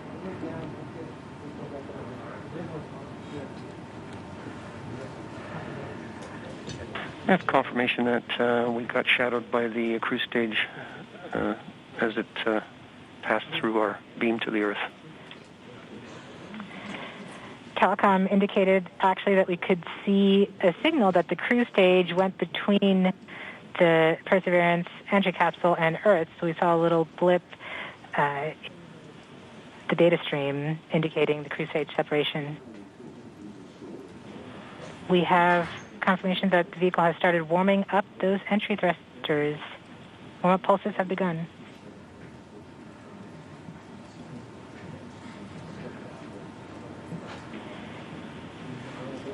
At this point, the spacecraft is trying to stop its spin from the cruise 2 revolutions per minute down to 0, and then will turn to its desired orientation from entry. It will separate the 2 balance masses that has kept it balanced during all of cruise. This will allow the entry capsule to have lift when it enters the atmosphere. We have confirmation that the spacecraft has turned to the desired entry attitude. We are about 7.5 minutes from entry interface. Okay, the vehicle is pointed in the right direction. The thrusters are warmed up and doing their job. And now we've spun down from the 2 revolutions per minute that the vehicle had the whole way to Mars as a spin-stabilized spacecraft. And then from here on out, it's going to just be a bullet, and it's going to control its orientation and attitude via rockets on the back of the back shell. Points carrier lock. The DTE from Radio Science from Green Bank reports carrier lock. They see the carrier on the downlink.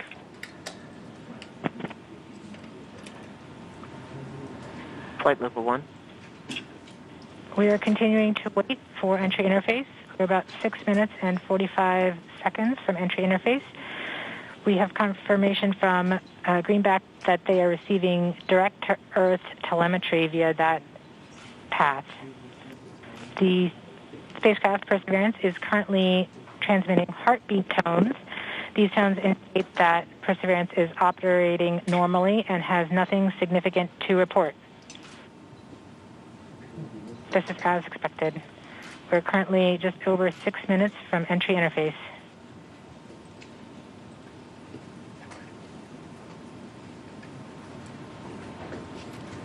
Okay, and now we wait.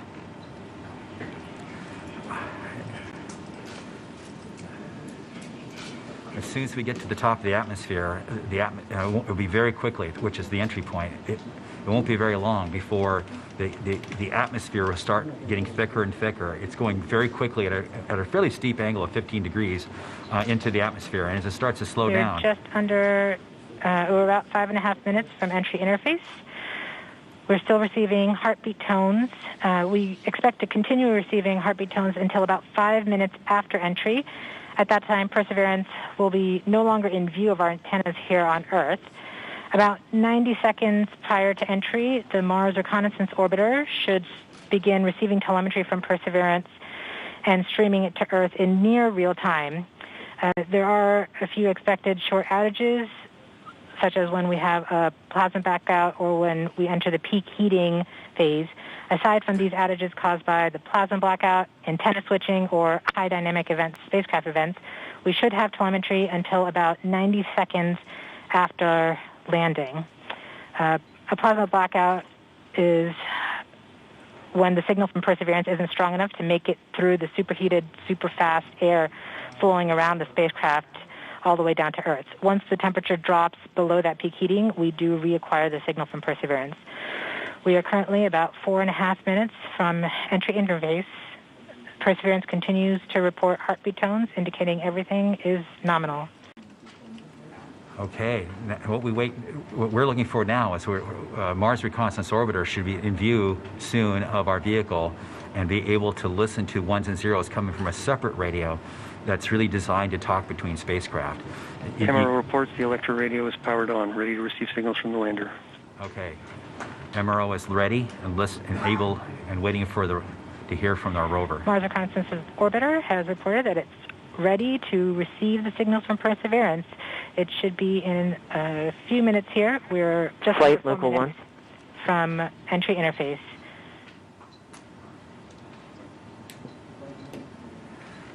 We don't need these ones and zeros, as Swati said, but to land safely, but we really need it for our own health and well-being today to keep our nerves under control. But around this time, a second spacecraft, MAVEN, should begin picking up telemetry from Perseverance and will continue to record that telemetry until several minutes post-landing. We won't get that data for several hours after landing as it's being recorded and then will be forwarded to Earth later. We are continuing to receive heartbeat tones, indicating that everything is nominal. We're currently at about 3 minutes until entry interface. Okay. Very soon we'll be getting ones and zeros, I hope, from our radio on the rover.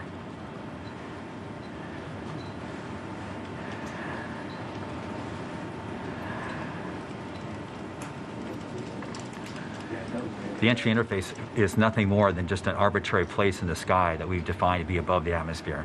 But from that point on, there's definitely atmosphere, and above it there isn't. We are 2 minutes from entry interface. Perseverance is to transmit heartbeat tones, indicating everything is nominal.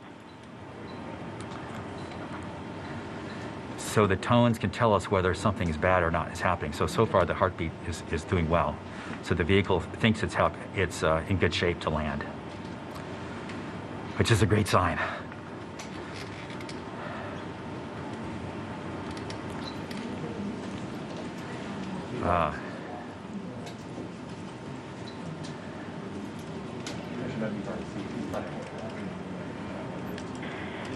We're just under 2 minutes from entry interface. As it gets closer to Mars, Perseverance is actually being pulled in by gravity and accelerating. By the time Perseverance reaches entry interface point, she should be going just under 5.4 kilometers per second. We're at about 90 seconds from entry interface and standing by for Mars Reconnaissance Orbiter to pick up the telemetry.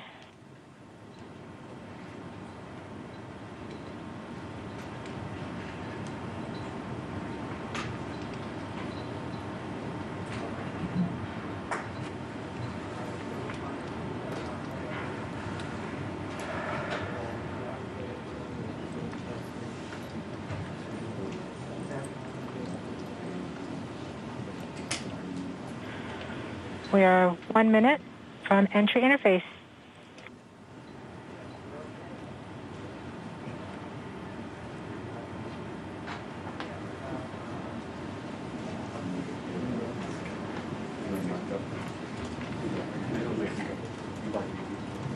MROs are in receive mode.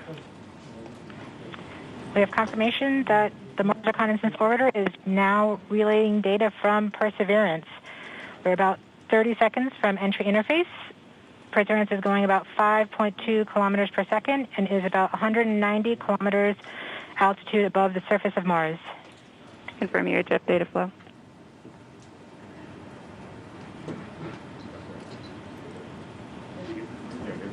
About seconds from entry interface.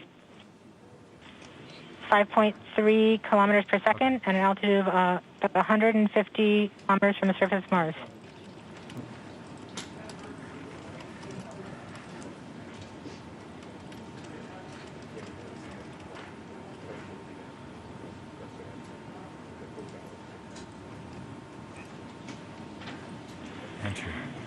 We have confirmation of entry interface.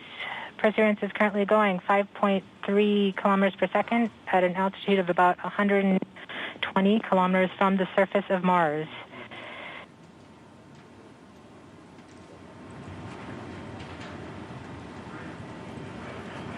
The ship is now waiting until it begins feeling the atmosphere of Mars slow it down.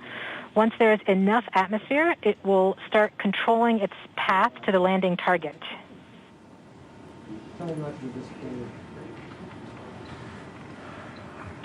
Navigation is also confirming that we can see a little bit of that slowdown of the atmosphere on the Perseverance entry capsule. Our current velocity is about 5.36 kilometers per second and an altitude of about 67 kilometers from the surface. We are probably seeing MRO plasma blackout at this point.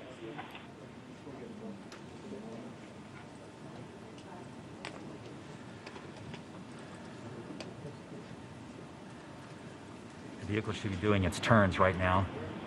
MRO has lost lock. Perseverance. We have indications that Perseverance is now performing bank reversals in the atmosphere. These are the steps in order to control its distance to the landing target.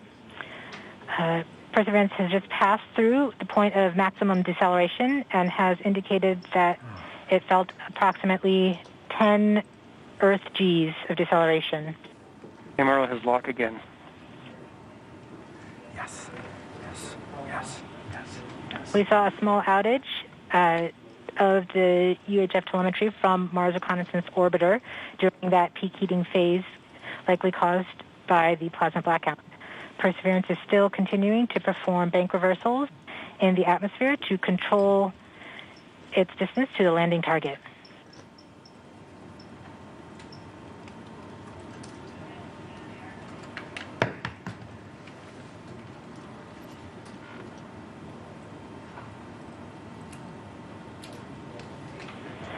Perseverance is going about 1 kilometers per second at an altitude of about 16 kilometers from the surface of Mars. We have entered heading alignment, which means Perseverance is no longer trying to control the distance to Mars, to the target on Mars, but instead is flying straight to the target.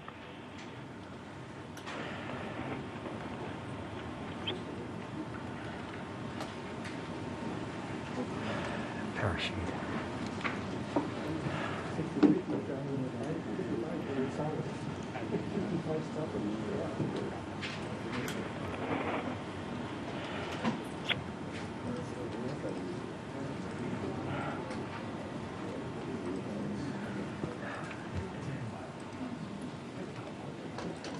Our current velocity is about 550 meters per second at an altitude of about 15 kilometers from the surface.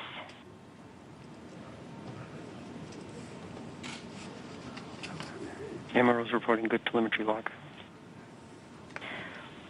We are coming upon the straighten up. We are starting the straighten up and fly right maneuver, where the spacecraft will jettison the entry balance masses in preparation for parachute deploy and to roll over to give the radar a better look at the ground. Yes, yes, yes. The navigation has confirmed that the parachute has deployed, and we are seeing significant deceleration in the velocity. Our current velocity is 440 meters per second at an altitude of about 12 kilometers from the surface of Mars.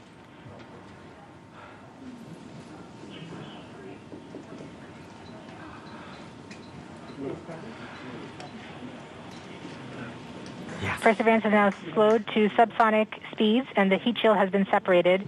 This allows both the radar and the cameras to get their first look at the surface. Current velocity is 145 meters per second at an altitude of about 9.5 kilometers above the surface.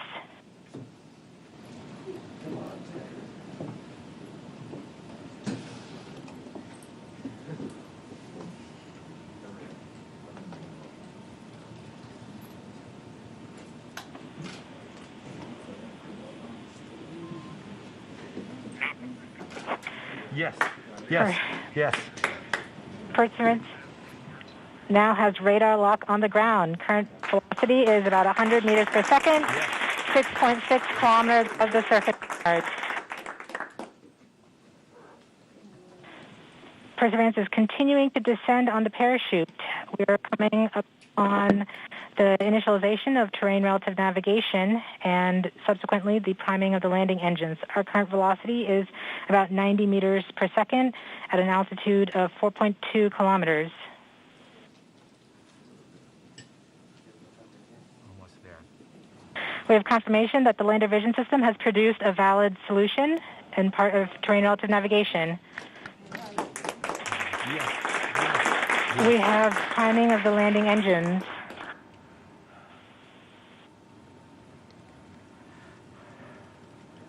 Current velocity is 83 meters per second at about 2.6 kilometers from the surface of Mars. We have confirmation that the back shell has separated. We are currently performing the divert maneuver. Current velocity is about 75 meters per second at an altitude of about a kilometer off the surface of Mars. TRN Safety Bravo. We have completed our terrain relative navigation. Current speed is about 30 meters per second, altitude of about 300 meters off the surface of Mars.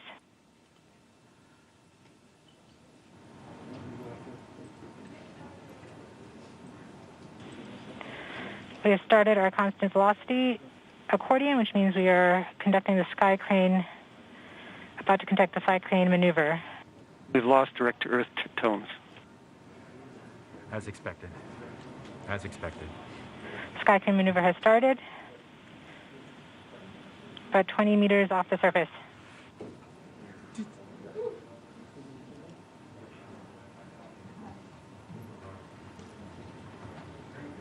We're getting signals from MRO. UHF is good. Touchdown confirmed. Perseverance safely on the surface of Mars, ready to begin seeking the signs of past life.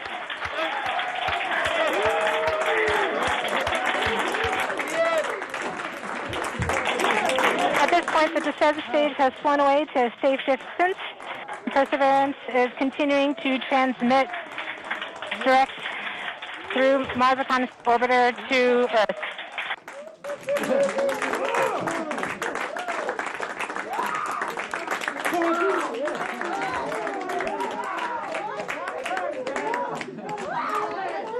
Oh my God. Oh. Oh. MRO reports they're still getting telemetry from the lander. All right, all stations.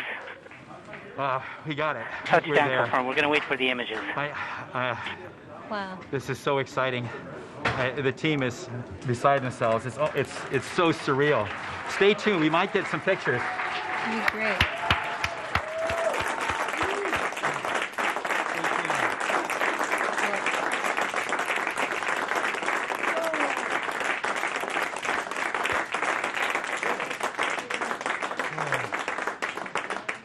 So much has been riding on this. Yeah, we just heard the news that Perseverance is alive on the surface of Mars. It's not the Flight, we have seen the completion of EDL 3000. Copy activity. That is as expected.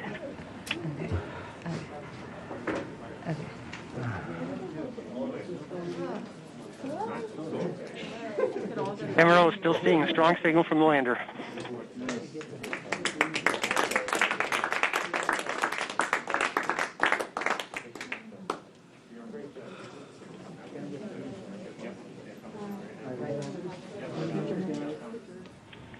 We have just heard the news that Perseverance is alive on the surface of Mars.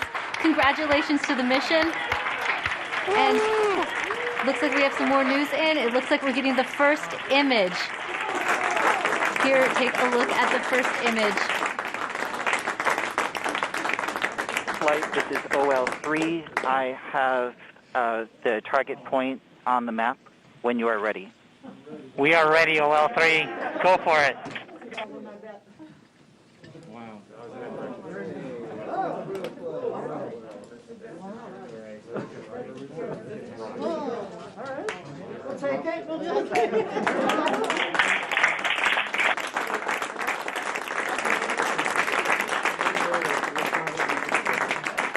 Flight, I'll be moving in, showing you the safe zone that we've landed in.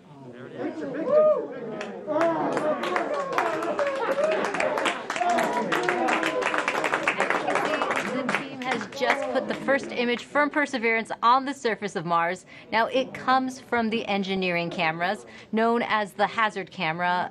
This camera is mainly used to help the rover drive safely around Mars, and we will get higher resolution photos later in the day. Look at that, right? You get the safe. Wow. Look at the orange. Nice. This is amazing. Here's Andrew.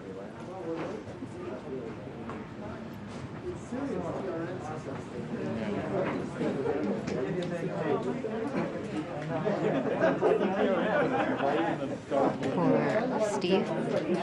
Stand by for Steve.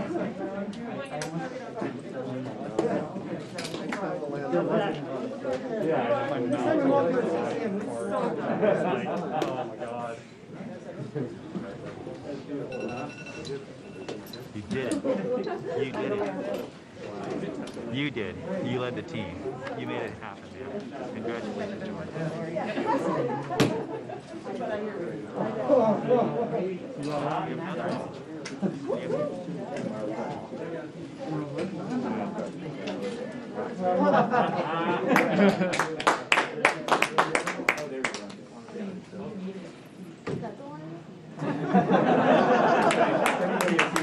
We just got our second image in. Our second image is in. Okay, these we have a camera in the front and rear of the spacecraft. They're near the ground, so these are pretty close. So you can see the wheels there, and they're a little dirty because we've got glass covers over these cameras. But we took these seconds after landing, so there's still dust in the air from our landing event. So this is happening. This happened just seconds ago. Just arrived, and this is really amazing. And we even know where we landed. This is the most amazing thing. The vehicle has told us where it's landed because it figured it out. This is a sign. NASA works. NASA works. And when we put our arms together and our hands together and our brains together, we can succeed. This is what NASA does. This is what we can do as a country on all of the problems we have. We need to work together to do these kinds of things and make success happen.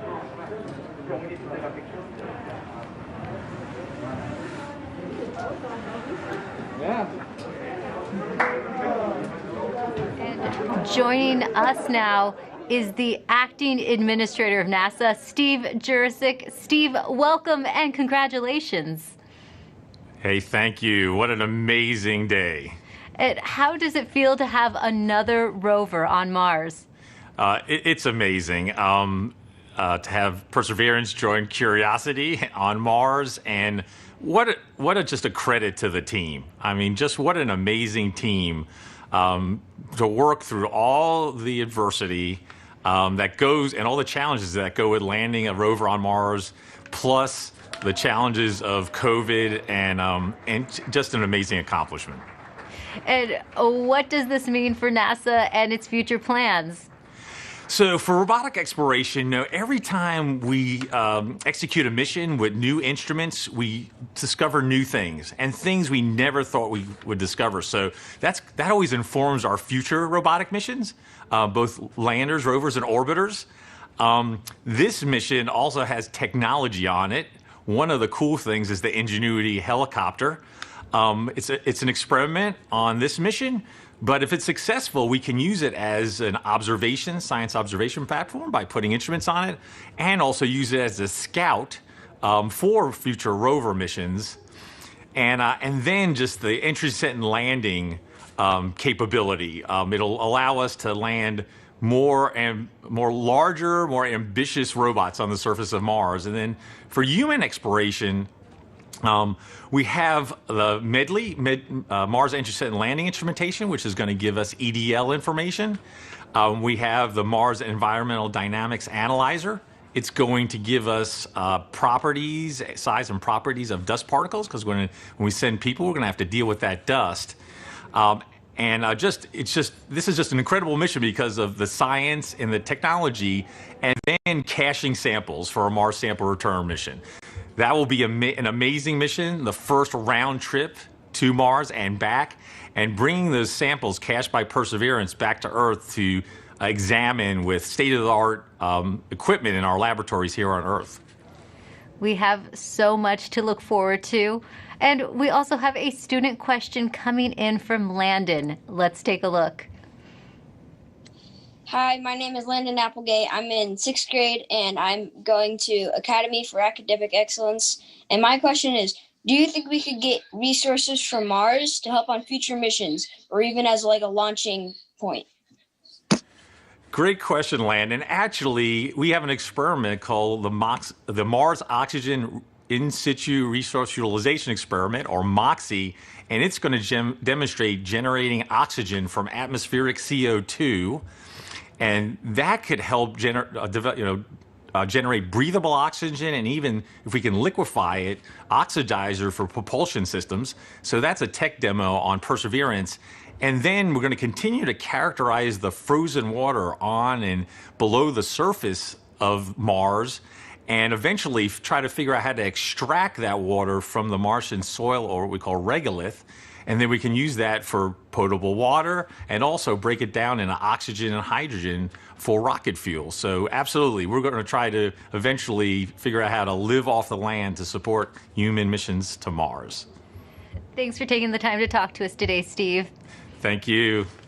And now that Perseverance has safely touched down on Mars, let's learn more about what's in store for the rover. Joining us now is Surface Mission Manager Jessica Samuels. Jessica, your surface operations team has now taken over. What are they doing now? Yes. Hi, Raquel. We are so excited here in the Surface Mission Support area. The team will do a handover with the entry, descent, and landing team and pass any critical information, and then this team behind us will be the team that does the health and safety assessments daily as we progress on this mission. And what do the upcoming weeks look like for your team? So as we enter Mars time now, the commanding team will be working overnight while the rover is asleep so that we can perform the initial checkouts of our key rover functions and our science instruments. And we have to do this all in time for the regularly scheduled communication pass, which happens in the morning. And so we will be working around the clock, making sure that Perseverance is healthy, and we will begin this exciting adventure. And can you tell me, what's it like living on Mars time? It's a little bit like constantly, flying and changing your time zone. The rover, on Earth, the rover wakes up at the same time every day, but on Earth, that's 40 minutes later. So the team is going to be shifting our work schedule by 40 minutes as we come into work over the next few weeks. So it'll be exciting and some late nights, but we're also excited and we can't wait. It's a whole new lifestyle. Yes. We also have a student question for you. This is Sophia's video. Hi, my name is Sofia Lopez, and my question for NASA is, how's Perseverance gonna survive? And here's a drawing that I made from Perseverance thinking about Earth. Thank you.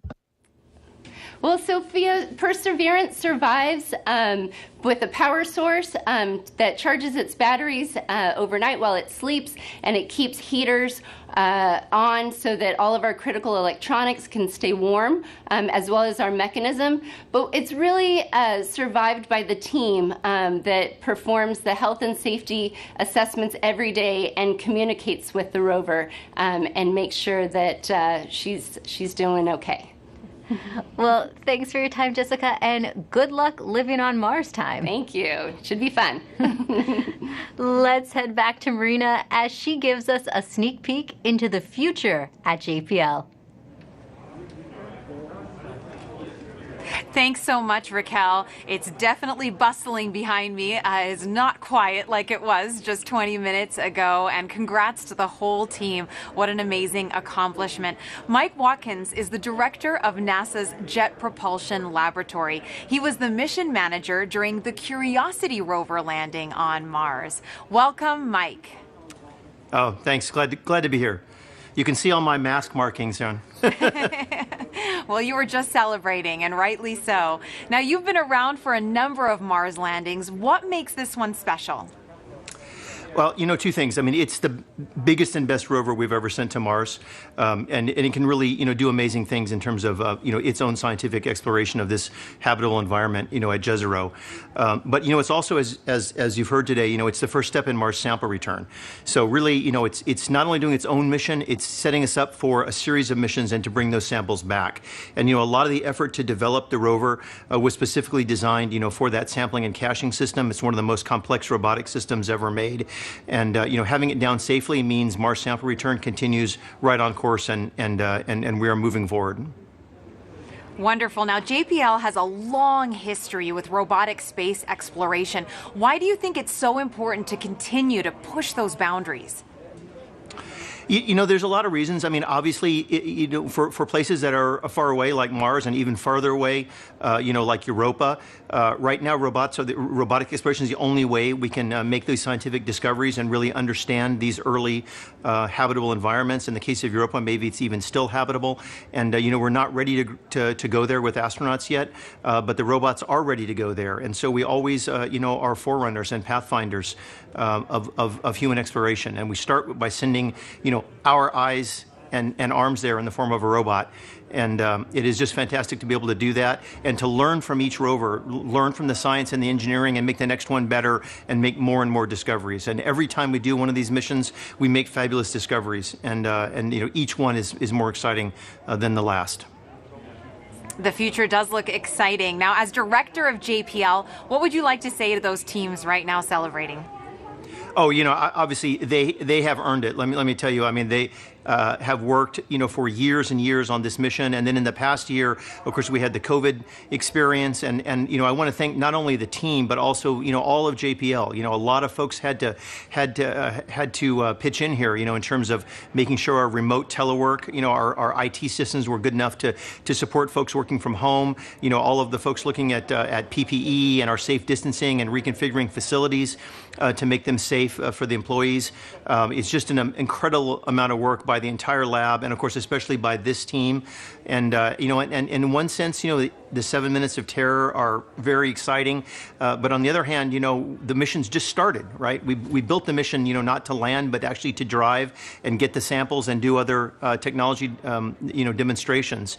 And so, for much of the team, this part of the mission's over. But for most of the team, the mission's really just starting. And so, I think they're very excited. But everybody, I think, can take a deep breath and a sigh of relief now that we are safely down on the surface. Yes, that collective sigh of relief, and I hear a lot of excitement and celebration behind me as well. So thanks so much for joining me, Mike. It's my pleasure, and thanks to everyone for joining us, too. Congrats again to the Mars 2020 Perseverance team for a successful landing. Back to you, Raquel. Now, there will be a flight test coming up for the Ingenuity Mars helicopter, and if this technology experiment is successful, it would mark the first time we have taken a power-controlled flight on another planet. Sometimes you have to do something just to show that you can do it. When the Wright brothers flew for the first time, they flew an experimental aircraft. And in the same way, the Mars helicopter is designed to show that we can fly powered helicopter flight in the Martian atmosphere.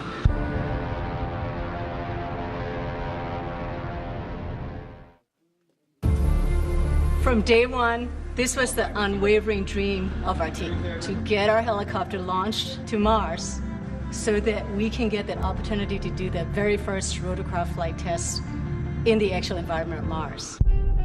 It's extremely difficult to fly at Mars because the atmosphere is so thin. Compared to Earth, at Mars it's less than 1%. So the first and foremost challenge is to make a vehicle that's light enough to be lifted. And then the second is to generate lift. The rotor system is to spin very fast. 2,000, 2,200, 2,400. 2,600. We're spinning between 2,000 and 3,000 revolutions per minute, and it takes a lot of energy. So it's that balance of a very light system, yet having enough energy that's needed to, spin the rotor so fast to lift, and on top of it, having to design in the autonomy. It has to be fully autonomous from the time it takes off to the time it lands.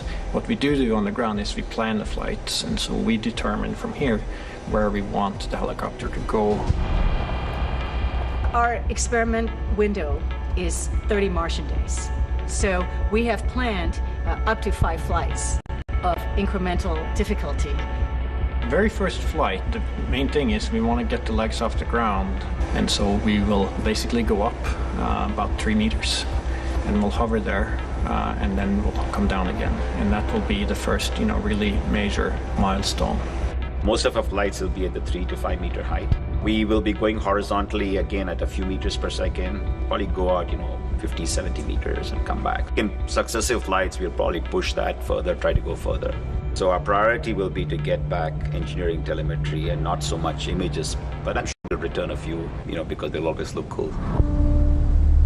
At this point, we've tested all we can on Earth.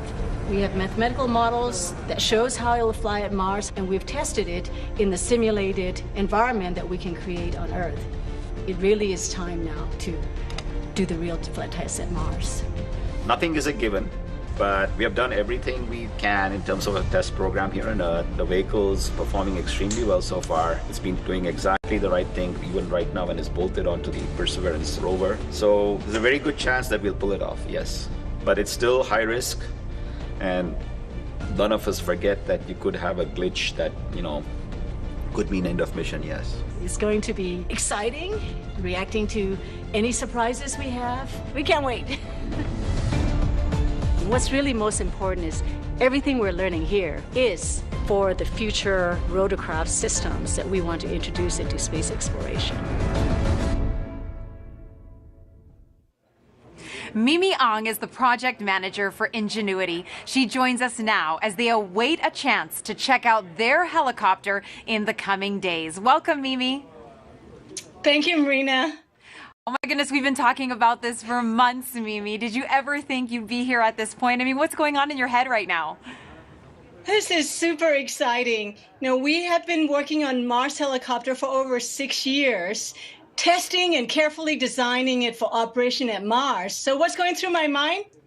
Ingenuity Mars helicopter is finally at the destination that it is designed for. Now that Ingenuity is on Mars, what is the timeline you hope to accomplish as you move forward? We have a series of major milestones between now and Ingenuity's first flight. So tomorrow we'll turn on the helicopter and its base station to confirm health after experiencing the dynamics through the EDL just now.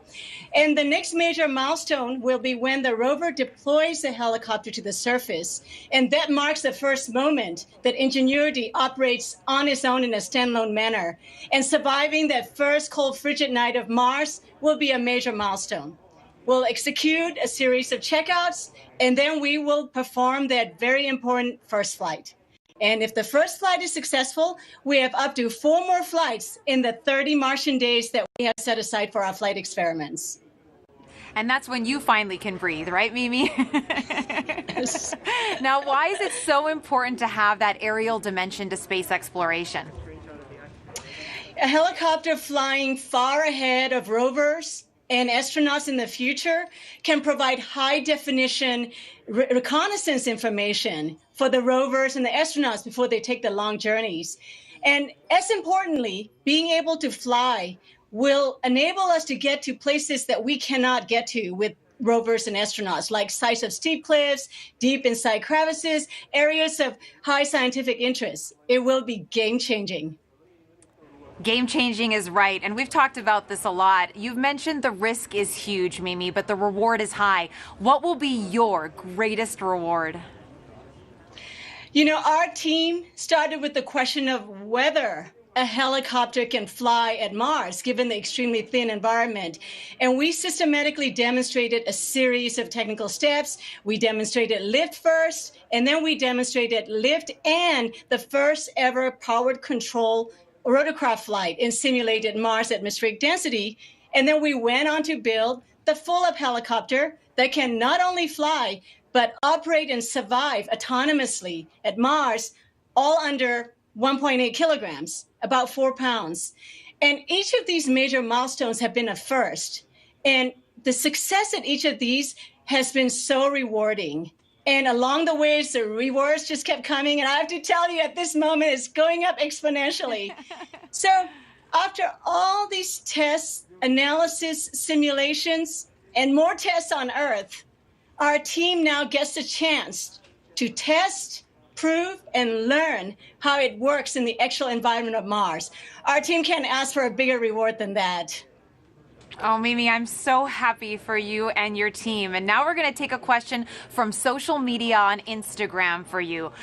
At Not Vibhuti asks, is the helicopter going to be doing science? Well, the helicopter Ingenuity It's a technology demonstration, and we are demonstrating the ability to fly and learning how to fly for the very, very first time. And so this is a technology demonstration and a pathfinder for future larger rotorcraft, future missions that will carry much larger instruments. So on this mission, we're not doing any science. We're concentrating on engineering data. How did the vehicle perform? And as you saw Bob Belram in the video before, we will be taking a few color pictures, first ever color pictures from the flying aerial vantage point, but they'll be icing on the cake. For this one, this is all about engineering data and how do we fly compared to all our tests we have done on Earth. Mimi, so much for your team and the future generations of scientists and engineers to look forward to. Thank you. Thank you so Great much day. for joining us, Mimi, and good luck to your team with that first test flight. Thank you so much. Now, we look forward to the Perseverance rover and Ingenuity helicopter beginning their journeys on Mars as their adventures are just about to start. Go Perseverance and go Ingenuity. Back to you, Raquel. Thanks, Marina. Landing on Mars is never easy, but this team has persevered, and NASA's 5th rover is on the red planet. You can still hear them buzzing in the back right now. And to get the latest updates on Perseverance as it explores Mars, follow @NASA Persevere on Facebook and Twitter. I'd like to thank everyone watching for joining us today. And to the students and teachers tuning in, we hope you learned a lot from today's landing, and thank you for all your questions. We have a news briefing coming up at 2:30 p.m. Pacific Time. That briefing will wrap up the day and include reactions from Perseverance team members. We'll leave you now with some of the landing celebration photos you've shared with us, set to Youngblood's cover of David Bowie's Life on Mars. I'm Raquel Villanueva. Thanks for watching. It's a god-awful small affair to the girl with the mousy hair, but her mommy is yelling no, and her daddy has told her to go, but her friend is nowhere to be seen.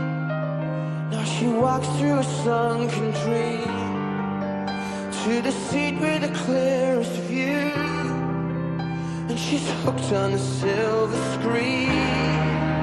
But the film is a saddened bore, for she lived it 10 times or more. She could spit in the eyes of fools as they ask her to focus on sailors fighting in the dance hall. Oh man, look at those cavemen go.